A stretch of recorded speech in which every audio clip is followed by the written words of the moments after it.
Previous year question paper आज हम लोग करने वाले हैं। नेट का जो है यूजीसी नेट का प्रीवियस ईयर क्वेश्चन पेपर देखने वाले हैं।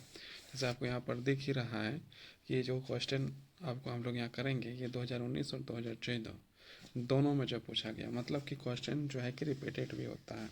इसे कारण भी जो है कि पढ़ना जो है कि और देखना ज़रूरी है, और सबसे ज़्यादा ज़रूरी है समझना, है ना। और समझेंगे नहीं किस तरह का पैटर्न आता है, किस तरह का क्वेश्चन आता है, किस तरह का होता है, तो कभी जो है कि उस सफलता की ओर हम लोग नहीं जा सकते हैं जो सफलता हम लोग को चाहिए। तो वो सफलता जो हम लोग चाहिए उसके लिए उसके अनुसार जो है कि हम लोग को जो है मेहनत करना भी पड़ेगा। जब मेहनत करना पड़ेगा तो हर तरीका अपनाना पड़ेगा। प्रीवियस ईयर क्वेश्चन पेपर देखना पड़ेगा, करंट क्वेश्चन देखना पड़ेगा, और किताब को भी देखना पड़ेगा। तो हर चीज़ को देखना पड़ेगा। आप यदि चाहते हैं कि कोई चीज़ देख के जो हम लोग का काम हो जाएगा तो होने वाला नहीं है। तो ये प्रीवियस ईयर क्वेश्चन पेपर है। इसे हम लोग लगातार जो है करते आ रहे हैं। 8 पार्ट्स में आप लोग को जो है कि मिल चुका है। 8 भाग जो है कि हमने दे दिया है, और अभी जो है इतने क्वेश्चन हैं और कितने भाग में आएंगे ये समय बताएगा। लेकिन अभी हम लोग को जो है कि अभी जो करना है वो प्रीवियस ईयर क्वेश्चन पेपर को पूरा तरह से करना है, और पूरी तरह से करने के बाद करंट में, किताब में, बुक में जो भी है उसको जो हम लोग अलग तरीक़ा से और देखेंगे। लेकिन सबसे पहले जो हम लोग प्रीवियस ईयर क्वेश्चन पेपर को बढ़िया से सॉल्व करेंगे। तो हम लोग आते हैं 451 नंबर के क्वेश्चन जो है कि सॉल्व करेंगे। लेकिन इससे पहले एक और बात कि आप लोग जो है इस वीडियो को यदि देख रहे हैं तो इस वीडियो को पूरा देखें, और पूरा देखें, संपूर्ण रूप में देखें। भले ही आप 2x में देखें, भले ही आप स्पीड में देखें, लेकिन ये वीडियो जो है कि पूरा देखें। वीडियो पूरा देखने से आपको सारे क्वेश्चन जो है कि आपको जो है कि समझ में आएगा। समझ में नहीं भी आएगा तो कम से कम सुन पाएंगे, देख पाएंगे। इससे भी आपको जो है अनेक प्रकार के लाभ जो है कि मिल सकता है। इसलिए वीडियो को सबसे पहले संपूर्ण रूपेण पूरा वीडियो देखें, भले स्पीड में देखें लेकिन देखें। इसके बाद जो है कि वीडियो को जो है दोबारा देखें तो रिवीजन हो जाएगा। तो 2 बार में जो है क्या हो जाएगा, आपका रिवीजन का भी काम करेगा। और ये आपका जो है प्रीवियस ईयर क्वेश्चन पेपर जब आप परीक्षा देने के लिए जाएंगे तब आपको पता चलेगा कि हम प्रीवियस ईयर क्वेश्चन पेपर देखने से क्या लाभ हुआ। और नहीं तो फिर जो है कि आपको ये लगेगा कि हमने जो है कि प्रीवियस ईयर क्वेश्चन पेपर क्यों नहीं देखा था। यदि आप नहीं देखिएगा तो परीक्षा के टाइम ये सोचिएगा कि आप प्रीवियस ईयर क्वेश्चन पेपर हमने क्यों नहीं देखा था। तो ये आप पर डिपेंड करता है कि आप क्या सोचते हैं। लेकिन अभी जो करना है आप ही के हाथ में अभी समय है। तो आइए हम लोग जो है 451 से आज जो है शुरुआत करते हैं। पहला क्वेश्चन हम लोग का आज का होगा 451 नंबर। तो क्या है क्वेश्चन में, क्या कहा गया है? क्वेश्चन में कहा गया है किस प्रकार के मूल्यांकन में अधिगमकर्ता की कमियों एवं कठिनाइयों की पहचान पर बल दिया जाता है। ए नंबर संकलात्मक मूल्यांकन, बी अनुवर्तित मूल्यांकन, सी नेतात्विक मूल्यांकन, डी मानक संदर्भ मूल्यांकन। तो इसका आंसर आपका हो जाएगा option number C. Option number C आपका जो है नेतात्विक मूल्यांकन जो है आपका सही हो जाएगा। अब हम लोग इसका जो है कि हम लोग व्याख्या देखते हैं। व्याख्या में क्या लिखा है? नेतात्विक मूल्यांकन में अधिगमकर्ता की कमियों और कठिनाइयों की पहचान पर बल दिया जाता है। नेतात्विक मूल्यांकन एक ऐसी क्रिया है जिसके द्वारा शिक्षक द्वारा अपने विद्यार्थी के असंतुलित व्यक्तित्व को समझौतित व्यवहार आदि परिस्थितियों को दूर करने का प्रयास करता है। इसमें संयम और धैर्य की आवश्यकता होती है। जिस तरह चिकित्सक अपने मरीज की बीमारी सुनकर बीमारी के कारणों की जांच करता है ताकि उसका सही उपचार किया जा सके, उसी तरह शिक्षक भी विद्यार्थी के अध्ययन में रुकावट या मंद गति के कारणों का अध्ययन करता है ताकि वह उनके दूर करके विद्यार्थी के अधिगम क्रिया का विकास कर सके। अब हम लोग क्वेश्चन नंबर आगे बढ़ते हैं। क्वेश्चन नंबर 402 नंबर में क्या लिखा है? मूल्यांकन योजना के अवयव क्या है? ए उद्देश्य, बी संसाधन, सी विश्लेषण, डी पदाधिकार। तो इसका आंसर आपका देखिए, तो इसका आंसर आपका जो है क्या होगा, कूट के अनुसार होगा, और कूट के अनुसार ये आंसर आपका जो ऑप्शन नंबर डी होगा। ए, बी और सी आपका यहाँ पर सही है। अब यहाँ पर हम लोग इसकी जो है व्याख्या देखते हैं।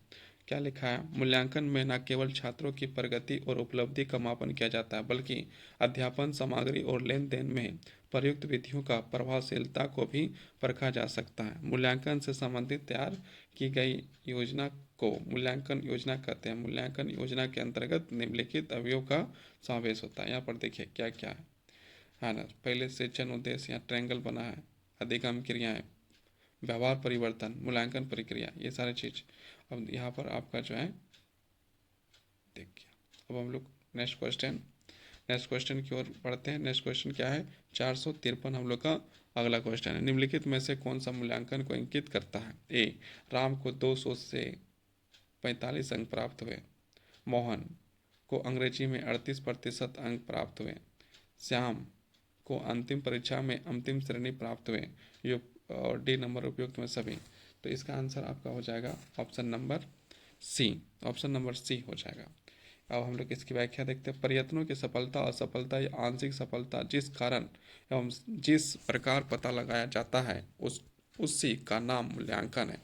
शिक्षण में भी पूर्व निर्धारित उद्देश्यों के लिए किए गए प्रयत्नों का सार्थकता का पता लगाना ही शिक्षण का मूल्यांकन है। अब हम लोग क्वेश्चन नंबर 454 में पहुंच चुके हैं। क्वेश्चन कहता है, विद्यार्थियों का सही मूल्यांकन निम्नलिखित पद्धतियों में से किससे किया जा सकता है। ए, पाठ्यक्रम के अंतर्गत मूल्यांकन। बी, वर्ष में 2 बार मूल्यांकन। सी, सतत मूल्यांकन। डी, ऋणात्मक मूल्यांकन। तो इसका आंसर हो जाएगा ऑप्शन नंबर सी, सतत मूल्यांकन। और इसकी हम लोग व्याख्या देखते हैं।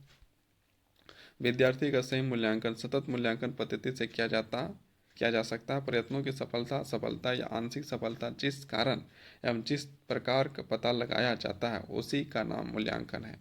क्वेश्चन नंबर 455, मूल्यांकन के उस वर्ग की पहचान कीजिए जो विद्यार्थी के शिक्षा काल के दौरान उसके सीखने की प्रगति को जांचने के लिए निरंतर फीडबैक देता है। ए नंबर स्थानगत, बी नंबर नैदातिक, सी नंबर रचनात्मक और डी नंबर संज्ञानात्मकता। तो ये जो है आपका जो है क्वेश्चन नंबर 455 है और ये नेट में पूछा हुआ सवाल है। और इसका आंसर आपका जो है कि इसमें कोट में आंसर नहीं करना, डायरेक्ट यही है। तो इसका जो है कि हम लोग क्या करना है, इसको जो है कि हम लोग क्या करना है, इसका आंसर हो जाएगा आपका ऑप्शन नंबर सी। सी जो है कि आपका ऑप्शन नंबर सी आपका इसका जो है कि सही आंसर हो जाएगा।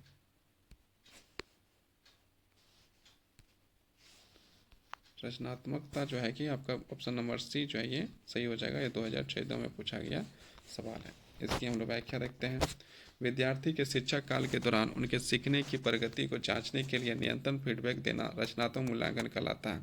इस मूल्यांकन में उसके सीखने की प्रगति की जानकारी होती है। 456 नंबर का क्वेश्चन, मूल्यांकन प्रक्रिया को निम्नलिखित विशेषताओं में से ऋणात्मक मूल्यांकन का वर्णन करने वाली विशेषताओं को पहचान करें। कूट में सही उत्तर चुनें। 1 नंबर में लिखा है मूल्यांकन उत्तर अनुदेशात्मक घटना है। 2, मूल्यांकन अनुदेश के दौरान घटित होता है। 3, मूल्यांकन को कार्य नीति निर्माण करते हैं। 4, मूल्यांकन सर्वाधिक रूप से घटित होता है। 5, मूल्यांकन का उद्देश्य शिक्षण प्रक्रिया में सुधार करना है। 6, मूल्यांकन छात्रों और शिक्षक की प्रतिभा की पर आधारित होता है। इसका आंसर आपका हो जाएगा ऑप्शन नंबर बी, 2, 5, 6 आपका जो है ये सही है। इसकी हम लोग जो है कि व्याख्या देखते हैं। मूल्यांकन प्रक्रिया की विशेषताओं में से ऋणात्मक मूल्यांकन का वर्णन करने वाली विशेषता निम्नलिखित है। पहला में मतलब 2, मूल्यांकन का उद्देश्य के दौरान घटित होता है। 5, मूल्यांकन का उद्देश्य शिक्षण प्रक्रिया में सुधार करना है। 6, मूल्यांकन छात्रों और शिक्षक के प्रतिभागी पर आधारित होता है। अब क्वेश्चन नंबर 457 में क्या कहता है, निम्न में से क्या छात्रों के उच्च स्तर की सोच का आकलन करने में सहायक होगा। ए, सूत्र आवर्धन करना। बी, रेखा चित्र को लेबलीकरण करना। सी, प्रक्रिया को परिभाषित करना। डी, निश्चित तत्वों के चिन्हों को पहचानना। तो इसका आंसर आपका हो जाएगा ऑप्शन नंबर ए, सूत्र का अर्थकन करना। इसकी हम लोग देखते हैं व्याख्या। सूत्र का अर्थगन करना छात्रों के उच्च स्तर की सोच का आकलन करने में सहायक होगा। आलोचनात्मक सोच को मापने का सबसे प्रभावी तरीका समस्याओं को हल करने और निर्णय लेने के लिए उपयोग किए जाने वाले कौशल का आकलन करने के लिए एवं मायने महत्वपूर्ण सोच कौशल प्रशिक्षण का उपयोग करना और निर्णय लेने के लिए उसकी महत्वपूर्ण भूमिका होती है। क्वेश्चन नंबर 458, अभिवृत्ति परीक्षण क्या मापते हैं। ए नंबर सीखने की योग्यता। बी नंबर परिज्ञानात्मक ज्ञान। सी नंबर वर्तमान शैक्षणिक उपलब्धि, डी नंबर जन्मजात योग्यता एवं सामर्थ्य। तो इसका आंसर हो जाएगा डी, जन्मजात योग्यता एवं सामर्थ्य। अब हम लोग इसका जो है कि क्या करते हैं, व्याख्या देखते हैं। अभिवृत्ति परीक्षण जन्मजात योग्यता अथवा सामर्थ्य मापते हैं। अभिवृत्ति के तौर पर किसी व्यक्ति के किसी घटना, प्राणी, विचार या दृष्टिकोण ही इसके प्रति हमारे व्यवहार को एक दिशा प्रदान करता है। सन 1927 में थर्टन के सर्वप्रथम अभिवृत्ति मापन का कार्य प्रारंभ किया। इसके बाद अभिवृत्ति को मापने के अनेक विधि तथा प्रविधि का विकास हो चुका है। इन विधियों को सामान्यतः दो भागों में बांटा जाता है। अ नंबर व्यवहारिक विधि, प्रत्यक्ष प्रश्न विधि। ब नंबर मनोवैज्ञानिक विधि, युगम। देखिए उससे प्रश्न विधि और प्रश्न व्यवहार निरीक्षण विधि था आपका व्यवहारिक विधि में। व्यवहारिक विधि में क्या है आपका, प्रत्यक्ष प्रश्न विधि है और प्रत्यक्ष व्यवहार निरीक्षण विधि है। और मनोवैज्ञानिक विधि में क्या, युगम तुलनात्मक विधि, योगा निर्धारण विधि, योग निर्धारण। उसके बाद समान उपस्थिति अंतराल विधि। और टी में आपका है एकिलोग्राम विधि। तो ये आपका ये क्वेश्चन को इतना था, क्वेश्चन नंबर 459। अब हम लोग 459 की ओर बढ़ेंगे, क्वेश्चन नंबर 459 की ओर बढ़ेंगे। उससे पहले और विधि था क्रमबद्ध अंतर विधि, विवैतिक अर्थ विधि, सिमेस्टिक डिफरेंस विधि। अब हम लोग क्वेश्चन नंबर 459 में आ चुके हैं। संशोधित ग्रेडिंग प्रारूप के अनुसार उच्चतम ग्रेड है। उच्चतम ग्रेड क्या है, ए प्लस प्लस, मतलब आपका जो है आंसर हो जाएगा ये ए प्लस प्लस। आपका जो है उच्चतम ग्रेड सबसे जो है ए प्लस प्लस है। नेक NAAC में संशोधित ग्रेडिंग प्रारूप के अनुसार ए प्लस प्लस उच्चतम ग्रेड है। ग्रेडिंग का स्तर निर्धारण मापन के लिए परिणामों का उल्लेख करने का एक माध्यम है। अब हम लोग जो है क्वेश्चन नंबर 460 में पहुंच गए हैं। उपचारात्मक शिक्षण प्रारंभ करने से पूर्व क्या करना चाहिए। ए नंबर मनोभौतिक मूल्यांकन, बी ऋणात्मक मूल्यांकन, सी नंबर समजातीय मूल्यांकन, डी नंबर आलोचनात्मक मूल्यांकन। तो इसका आंसर हो जाएगा बी, ऋणात्मक मूल्यांकन आपका सही हो जाएगा। अब हम लोग जो है नेक्स्ट क्वेश्चन की ओर बढ़ेंगे। उससे पहले इसकी जो है कि हम लोग व्याख्या देखते हैं। उपचारात्मक शिक्षण प्राप्त करने के पूर्व ऋणात्मक मूल्यांकन करना चाहिए। ऋणात्मक मूल्यांकन यह मूल्यांकन शिक्षण कार्य के साथ साथ किया जाता है। इस मूल्यांकन में यह पता जाया जा सकता है कि जो विद्यार्थी पढ़ाई के दौरान असफल होते हैं उन विद्यार्थियों को असफलता का कारण क्या है। अब हम लोग जो है क्वेश्चन नंबर 461 में आ चुके हैं। 461 में जो है क्वेश्चन क्या कहता है, 461 में क्वेश्चन आपका कह रहा है प्रश्नोत्तरी एवं चर्चाओं के द्वारा होने वाले मूल्यांकन को कहते हैं। ए नंबर संकलात्मक मूल्यांकन, बी रचनात्मक मूल्यांकन, सी संज्ञात्मक मूल्यांकन, डी उपयुक्त में सभी। तो इसका आंसर हो जाएगा आपका ऑप्शन नंबर बी, रचनात्मक मूल्यांकन। अब हम लोग इसकी जो है व्याख्या देखते हैं। प्रश्नोत्तरी एवं चर्चाओं के दौरान होने वाले मूल्यांकन को रचनात्मक मूल्यांकन कहते हैं। रचनात्मक मूल्यांकन फीडबैक उपलब्ध करता है जो विद्यार्थी को शिक्षा को प्राप्ति में होने वाले त्रुटियों को समझने में तथा उन त्रुटियों को दूर करने में शिक्षक की सहायता करता है। अब हम लोग क्वेश्चन नंबर 462 में चलते हैं। सतत एवं व्यापक मूल्यांकन का अर्थ है। ए नंबर नियमित रूप से भावनात्मक एवं भावनात्मक मूल्यांकन पहलुओं का मूल्यांकन, बी नंबर नियमित रूप से संज्ञात्मक एवं संज्ञात्मक का मूल्यांकन, सी नंबर नियमित रूप से क्रियात्मक एवं सक्रियात्मक पहलुओं का मूल्यांकन, डी नंबर नियमित रूप से मनोज्ञात्मक एवं मनोवैज्ञानिक मूल्यांकन। तो इसका आंसर आपका हो जाएगा, और देखिए आंसर आपका इसका हो जाएगा ऑप्शन नंबर सी, इसका जो आंसर सही हो जाएगा, नियमित रूप से क्रियात्मक एवं सक्रियात्मक पहलुओं का मूल्यांकन। अब हम लोग जो है नेक्स्ट क्वेश्चन की ओर बढ़ेंगे। इससे पहले इसकी व्याख्या को देखते हैं। सतत एवं व्यापक मूल्यांकन का अर्थ है कि नियमित रूप से क्रियात्मक एवं क्रियात्मक पहलुओं का मूल्यांकन अथवा छात्रों के विद्यालय आधारित मूल्यांकन को ऐसी प्रणाली जिसमें छात्र के विकास के सभी पक्ष शामिल हैं, ज्ञान लागू करना, मूल्यांकन करना, अवलोकन करना, परीक्षण करना, समझ व्याप्तता, विश्लेषण करना, सृजन करना, मापन करना। अब हम लोग क्वेश्चन नंबर 463 में आ गए हैं। 463 में क्या लिखा है, विद्यार्थियों का सही मूल्यांकन निम्नलिखित पद्धतियों में से किससे किया जा सकता है। ए नंबर पाठ्यक्रम के अंत में मूल्यांकन, बी नंबर वर्ष में 2 बार मूल्यांकन, सी नंबर में क्या है सतत एवं विस्तृत मूल्यांकन, डी नंबर आपका उपयुक्त में कोई नहीं। तो इसका आंसर हो जाएगा ऑप्शन नंबर सी, सतत एवं विस्तृत मूल्यांकन। अब हम लोग इसकी जो व्याख्या देखते हैं। सतत और विस्तृत मूल्यांकन CCE एक प्रणाली है जिसे भारत में केंद्रीय माध्यमिक शिक्षा बोर्ड CBSE द्वारा वर्ष भर नियंत्रण आधार पर छात्र के विकास सभी पहलुओं का ऑनलाइन करने के लिए पेश करता है। CCE का मुख्य उद्देश्य स्कूलों में बच्चों की उपस्थिति के दौरान उसके हर पहलू का मूल्यांकन करना है। ऐसा माना जाता है कि यह परीक्षा के दौरान पहले बच्चों का दबाव को कम करने में मदद करता है। अब हम लोग क्वेश्चन नंबर 464 में पहुंच गए हैं। 464 में क्या है, किसी विषय के प्रश्न पत्र को संतुलित बनाने के लिए प्रयोग किए जाते हैं प्रश्न कोश, पाठ्य पुस्तक प्रश्न, संदर्भ पुस्तक प्रश्न या नील पत्र। तो इसमें जो है आपका आंसर हो जाएगा ऑप्शन नंबर डी, ब्लूप्रिंट, मतलब नील पत्र जो है कि आपका सही आंसर हो जाएगा। किसी विषय के प्रश्न पत्र को संतुलित बनाने के लिए प्रयोग में ब्लूप्रिंट का नीला पत्र लेते हैं। किसी विषय वस्तु या पाठ्य का निर्माण करने से पहले जब हम उसमें अंकों का विभाजन, प्राप्त उपदेशों के बल निर्धारण, प्रश्नों की रचना यादी की तैयारी के लिए एक अलग प्रकार की सारणी का निर्माण करते हैं। इसी में प्राप्त उद्देश्यों, पाठ्यक्रम सामग्री, प्रश्नों आदि का विवरण दिया जाता है। इसे ही हम ब्लू प्रिंट कहते हैं। अब हम लोग क्वेश्चन नंबर 465 में पहुंच गए हैं। 465 में क्या, वस्तुनिष्ठ परीक्षण प्रणाली के प्रवर्तक हैं। A number CB Good, B number Greene, C number JS Rice, D number Douglas. तो इसका आंसर आपका हो जाएगा option number C, JS Rice. वस्तुनिष्ठ प्रश्न प्रणाली के प्रवर्तक JS राइस है। और आगे हम लोग 466 में आ गए हैं। 466 में क्या है, विद्यालय के परीक्षण परिणाम के सुधार के लिए आप मूल्यांकन करेंगे। ए नंबर सतत मूल्यांकन, बी नंबर त्रिमासिक मूल्यांकन, सी नंबर अर्धवार्षिक मूल्यांकन, डी नंबर वार्षिक मूल्यांकन। तो इसका आंसर हो जाएगा आपका सतत मूल्यांकन जो है बिल्कुल सही आंसर हो जाएगा। अब हम लोग जो है इसका देखते हैं व्याख्या। विद्यालय के परीक्षा परिणाम के सुधार के लिए सतत मूल्यांकन करना चाहिए।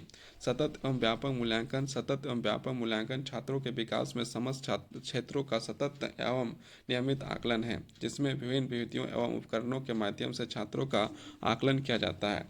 अब हम लोग उच्च शिक्षा के विकल्प में आधारित क्रेडिट प्रणाली का मूल्यांकन करते हैं। 467 नंबर का क्वेश्चन है, विकल्प आधारित क्रेडिट प्रणाली विद्यार्थियों को निम्नलिखित चुनने की अनुमति देती है।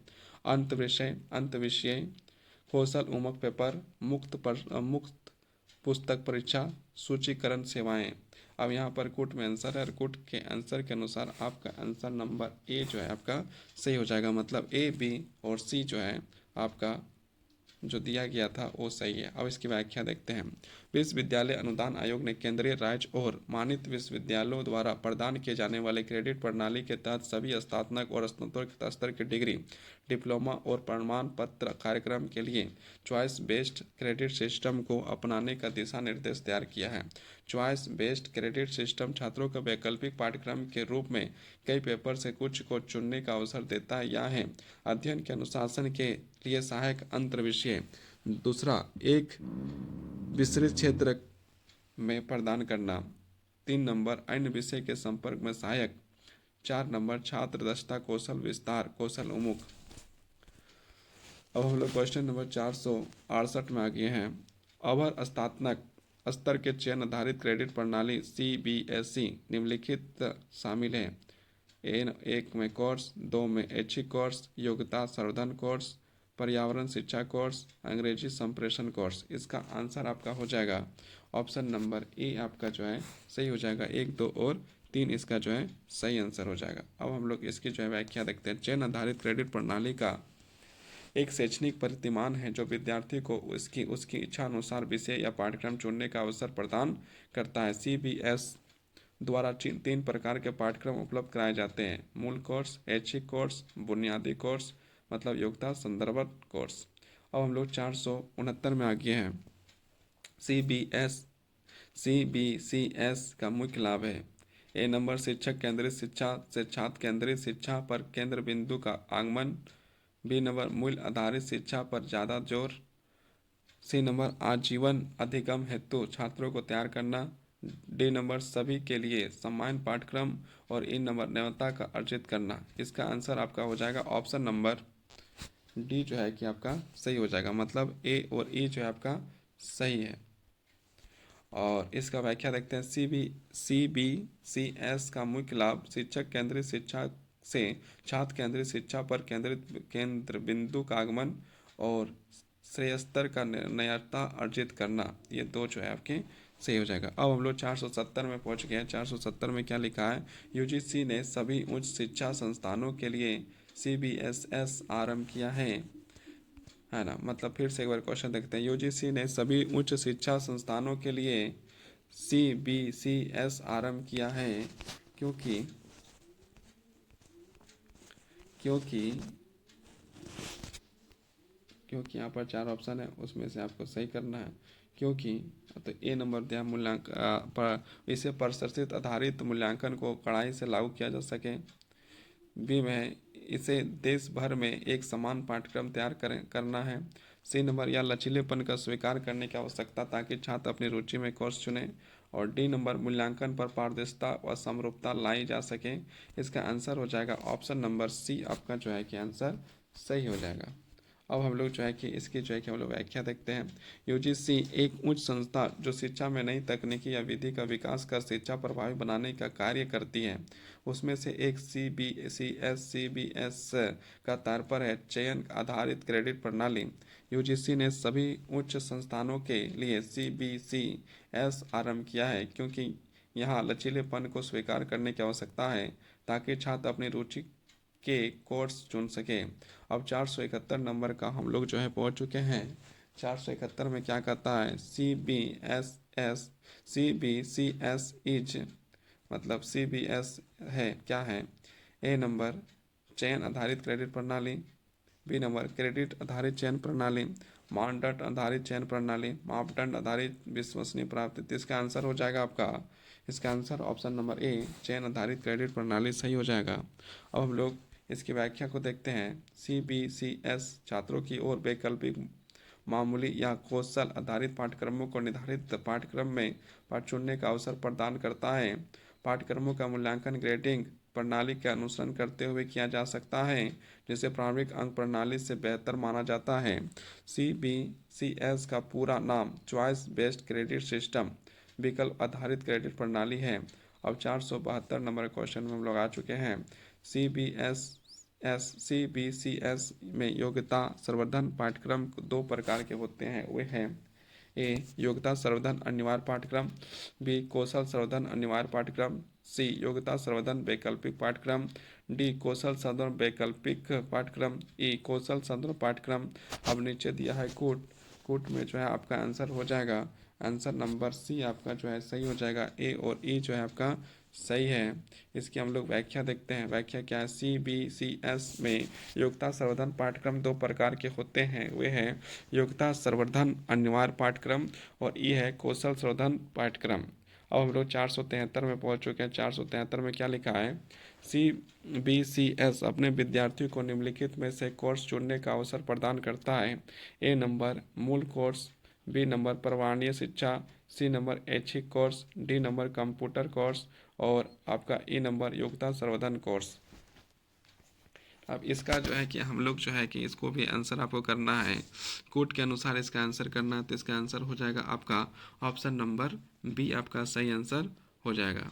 और इसकी हम लोग व्याख्या देखते हैं। CBCS अपने विद्यार्थियों को मूल कोर्स ऐच्छिक कोर्स का योग्यता संवर्धन कोर्स चुनने का अवसर प्रदान करती है। 474 नंबर क्वेश्चन चल जाते हैं। 474 नंबर कोर्स में क्या है? उस शिक्षा में विकल्प आधारित क्रेडिट प्रणाली की अनुशंसा किस समिति आयोग ने की है? ए नंबर यूजीसी की प्रशासनिक एवं अकादमी सुधार समिति, बी नंबर शिक्षक शिक्षा न्यायमूर्ति वर्मा आयोग, सी नंबर उच्च शिक्षा पर रामामूर्ति समिति, डी नंबर शिक्षक शिक्षा चट्टोपाध्याय समिति। तो इसका आंसर हो जाएगा ऑप्शन नंबर ए, इसका जो है कि सही आंसर हो जाएगा।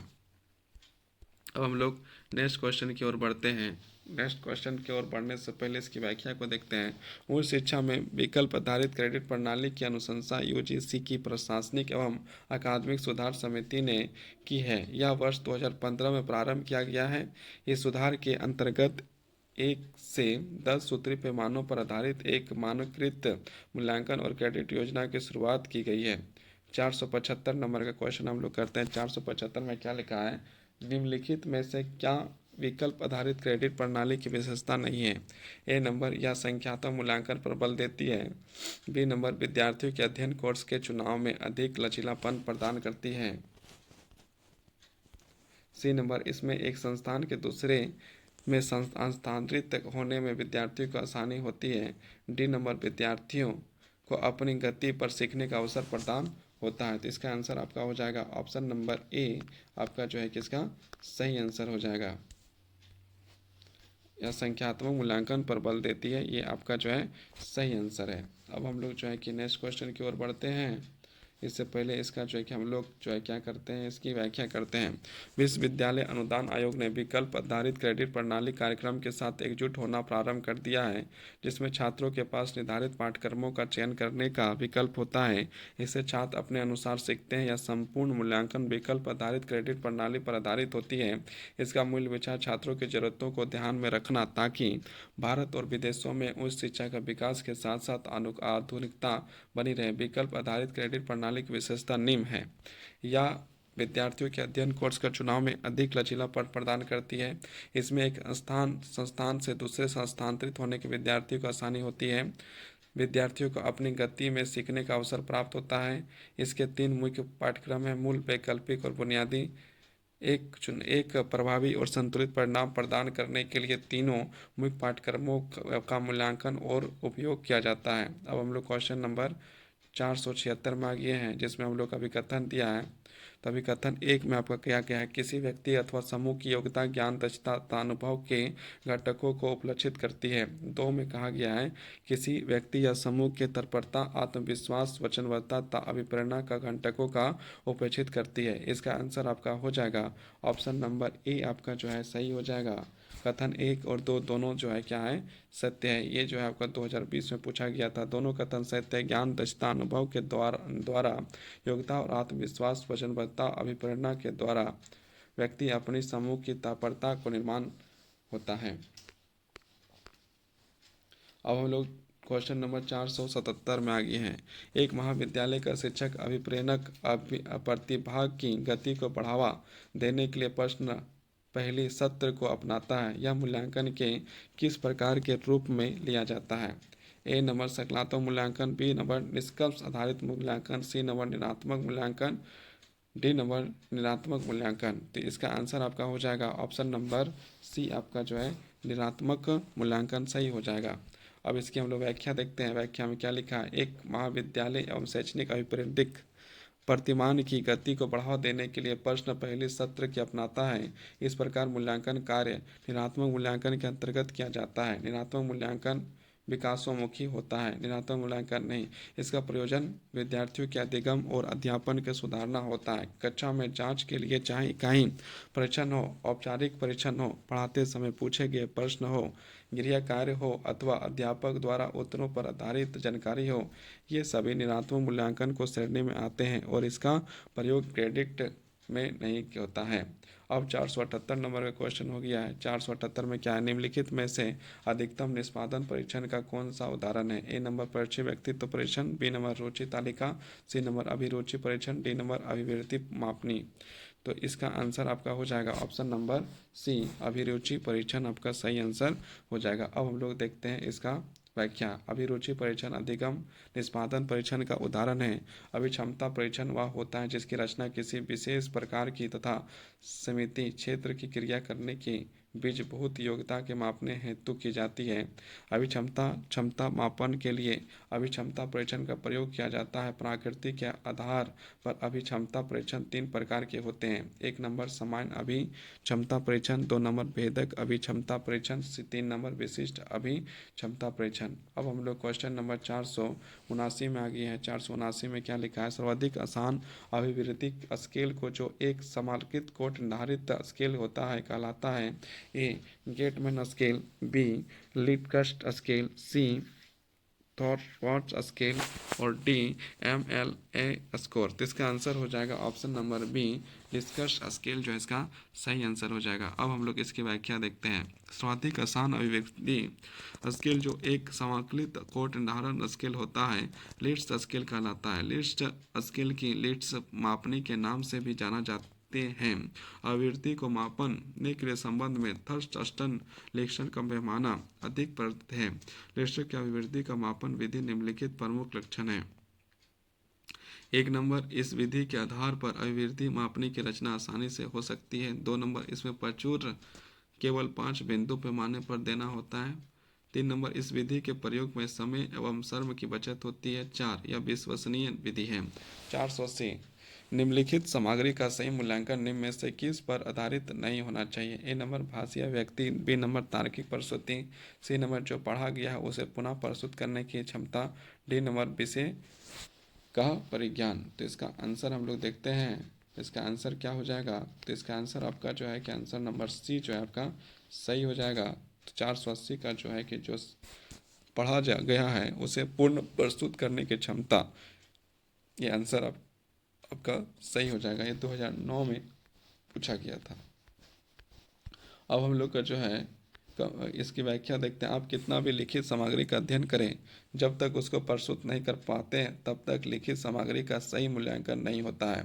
अतः लिखित सामग्री का मूल्यांकन जो पढ़ा गया उसे पुनः प्रस्तुत करने की क्षमता होनी चाहिए। अब हम लोग क्वेश्चन नंबर 481, कंप्यूटर आधारित परीक्षा। अब हम लोग यहाँ पर कथन दिया गया है, कंप्यूटर आधारित परीक्षण से आकलन प्रक्रिया के वस्तुनिष्ठता का बढ़ावा मिलता है। 2 नंबर, भारत में उच्च शिक्षा का विकल्प आधारित क्रेडिट प्रणाली की एक नई व्यवस्था है।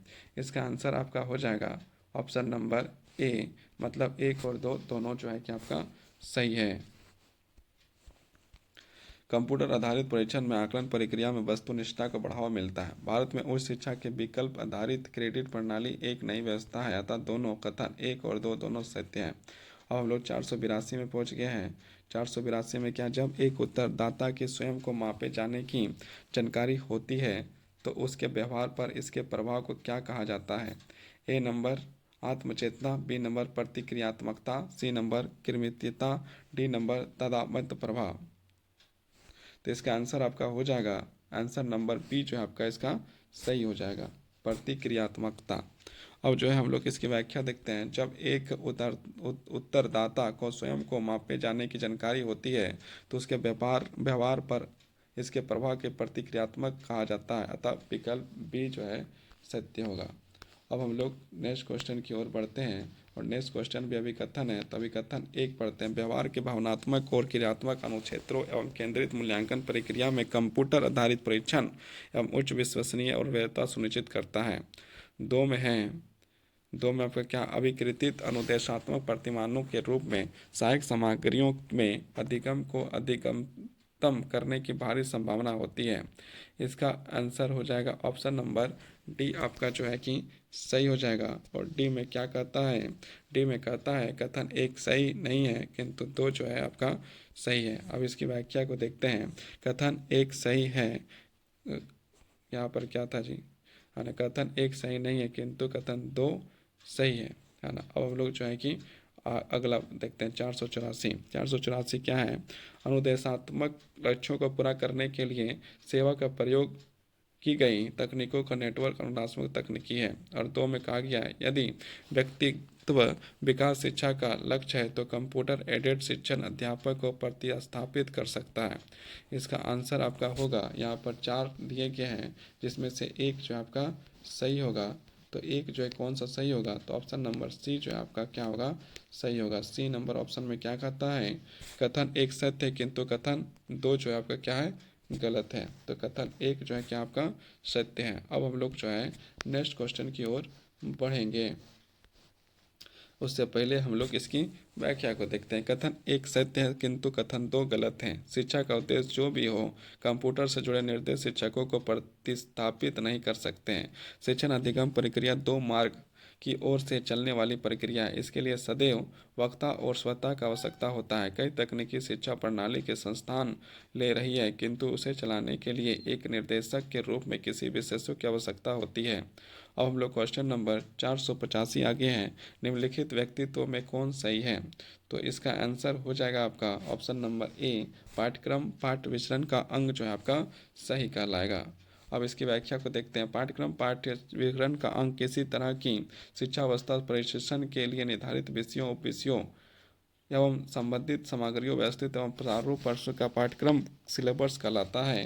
पाठ्यक्रम प्रायः किसी शिक्षा परिषद बोर्ड द्वारा निर्धारित की जाती है या किसी प्राध्यापक द्वारा बनाई जाती है जो उस विषय का शिक्षण की गुणवत्ता के लिए उत्तरदायी होता है। समुचित पाठ्यक्रम का शिक्षा में बहुत महत्वपूर्ण स्थान होता है। अब हम लोग क्वेश्चन नंबर 486 में आ गए हैं। 486 में छाया चित्रों की खाली जगह करना आसान नहीं है। प्रकाशन, सुरक्षण, विसंकेतन, परिवर्तन। तो इसका आंसर आपका हो जाएगा आपका सी, विसंकेतन जो है आपका सही हो जाएगा। इसका जो व्याख्या देखते हैं। छाया चित्रों का विसंकेतन करना आसान नहीं होता है। विसंकेतन का अर्थ है पुनः संकेत करना, जबकि छाया चित्रों का पूर्व संकेतन होता है। अब हम लोग जो है कि क्वेश्चन नंबर 487 में आ गए हैं। अधिगम प्रक्रिया की निगरानी के लिए संभावित मूल्यांकन ढांचा क्या हो यह दर्शाने के लिए आपने निर्णय फंदों घटक निम्नलिखित में से कौन है? ए नंबर अविश्वास, बी अनुशिक्षण, सी फ्रेम अंधता, डी शॉर्टकट लेना और ई स्थानीय मिथ्या धारण। तो इसका आंसर आपका हो जाएगा, तो आंसर क्या हो जाएगा? ऑप्शन नंबर ए आपका जो है इसका सही आंसर हो जाएगा। मतलब आपका ए सी डी आपका जो है सही हो जाएगा। अब हम लोग जो है कि इसकी व्याख्या को देखते हुए आगे बढ़ेंगे।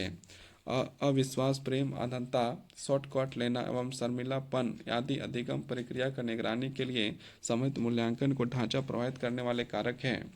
अब हम लोग क्वेश्चन नंबर 488 में आ गए हैं। प्रभावी होने के लिए शिक्षण एवं प्रशिक्षण दोनों साथ साथ चलने चाहिए, ये कथन एक है। कथन दो में कहता है प्रतिपुष्टि ऋणात्मक मूल्यांकन का आवश्यक घटक नहीं बनता है। ये आपका आंसर हो जाएगा। आंसर नंबर डी आपका जो है क्या हो जाएगा? सही हो जाएगा। कथन एक सही नहीं है, किंतु कथन दो जो आपका क्या है? आपका सही है। अभी हम लोग व्याख्या देखते हैं। शिक्षण एक प्रक्रिया जो प्रशिक्षण शिक्षण का मूल्यांकन अतः शिक्षण और प्रशिक्षण दोनों साथ साथ चलते हैं और प्रतिपुष्टि उपलब्ध कराना शिक्षण अधिगम प्रक्रिया का मूल्य बाढ़ देता है। अतः मूल्यांकन का आवश्यक घटक अतः कथन एक सही नहीं है, किंतु कथन दो सही है तथा एनटीए के विकल्प सी ने सी को माना है।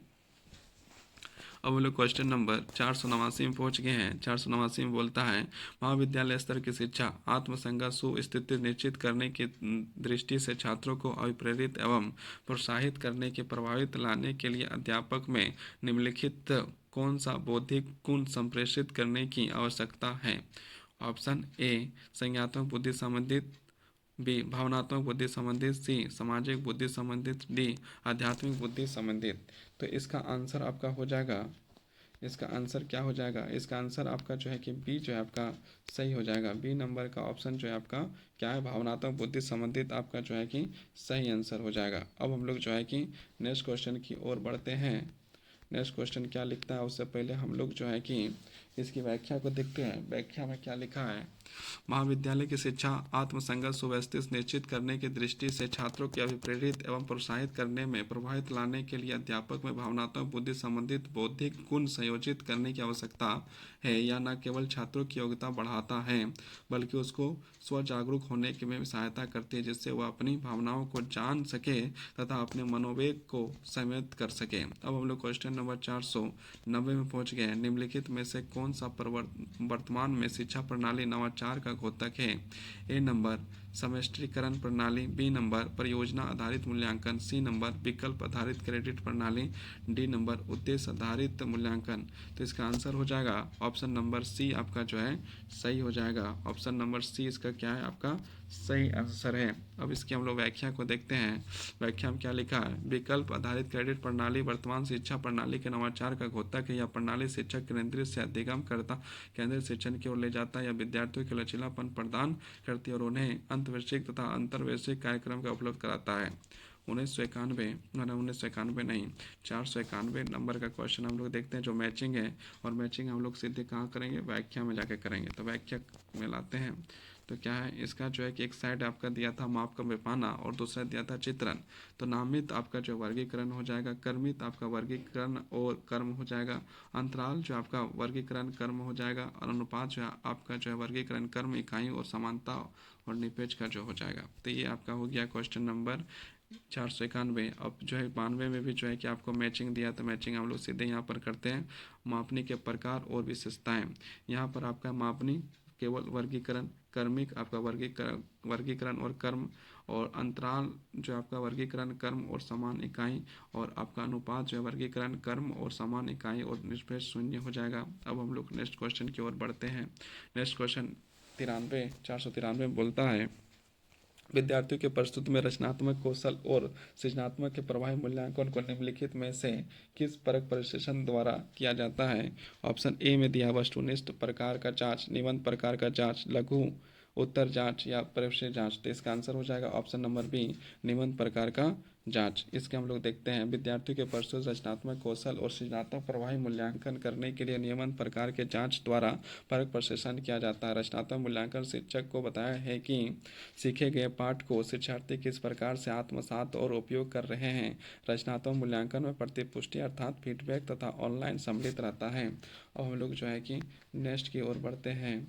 नेक्स्ट की ओर बढ़ने से और थोड़ा निबंधात्मक प्रकार की जांच के अंतर्गत ऐसे प्रश्नों का प्रयोग किया जाता है जिसका उत्तर एक या अधिक पृष्ठों से लिखा जाता है। निबंध प्रकार के प्रशिक्षण के निम्नलिखित उद्देश्य विद्यार्थी द्वारा लिखी गई विषय वस्तु की जांच कर सके, उसका मूल्यांकन करना, विद्यार्थियों द्वारा अर्जित ज्ञान से मिलते जुलते तथ्यों को देखना, विषय की समस्या का एवं मुद्दों का ऑनलाइन करना, अनुमान के आधार पर सूचनाओं तथा तथ्यों पर व्यवस्थित करना एवं उसका विश्लेषण करना, तथ्यों अवधारणाओं के अनुसार अपने विचार प्रकट करना। 494 नंबर का सवाल अब हम लोग करते हैं। 494 नंबर में क्या है आपका, निम्नलिखित कारकों की पहचान करें जो छात्रों के अकादमिक प्रदर्शन के प्रतिकूल प्रभाव पड़ता है। नियम असामर्थ्य, बी ईश्वर के आस्था, सी राजनीतिक प्रति उदासीन दृष्टिकोण, डी शिक्षकों के छात्रों के नियमित प्रति आस्था। तो इसका आंसर हो जाएगा ऑप्शन नंबर बी, केवल बी और सी आपका जो है कि सही आंसर हो जाएगा। ये 2019 में पूछा गया था। छात्रों के अकादमिक प्रदर्शन प्रतिकूल प्रभाव डालने वाले कारक निम्नलिखित हैं।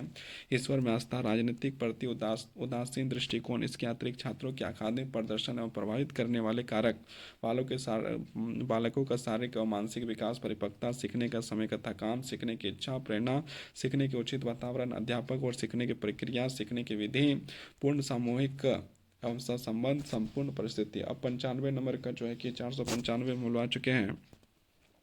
नीचे दिए गए अध्यापक द्वारा निष्पादन कार्यकलाप सूची में दी गई कौन सा कार्यकलाप निर्धात्मक मूल्यांकन प्रकृति है। एक, निपुणता का परीक्षण देता है। 2, क्विज सत्र का आयोजन। 3, ग्रेडिंग प्रणाली विद्यार्थियों का मूल्यांकन। 4, शिक्षण में प्रतिपुष्टि देना। और 5, विद्यार्थियों के चिंतन का बढ़ावा देना। तो इसका आंसर आपका हो जाएगा ऑप्शन नंबर सी, 2, 4, 5 जो है आपका सही हो जाएगा।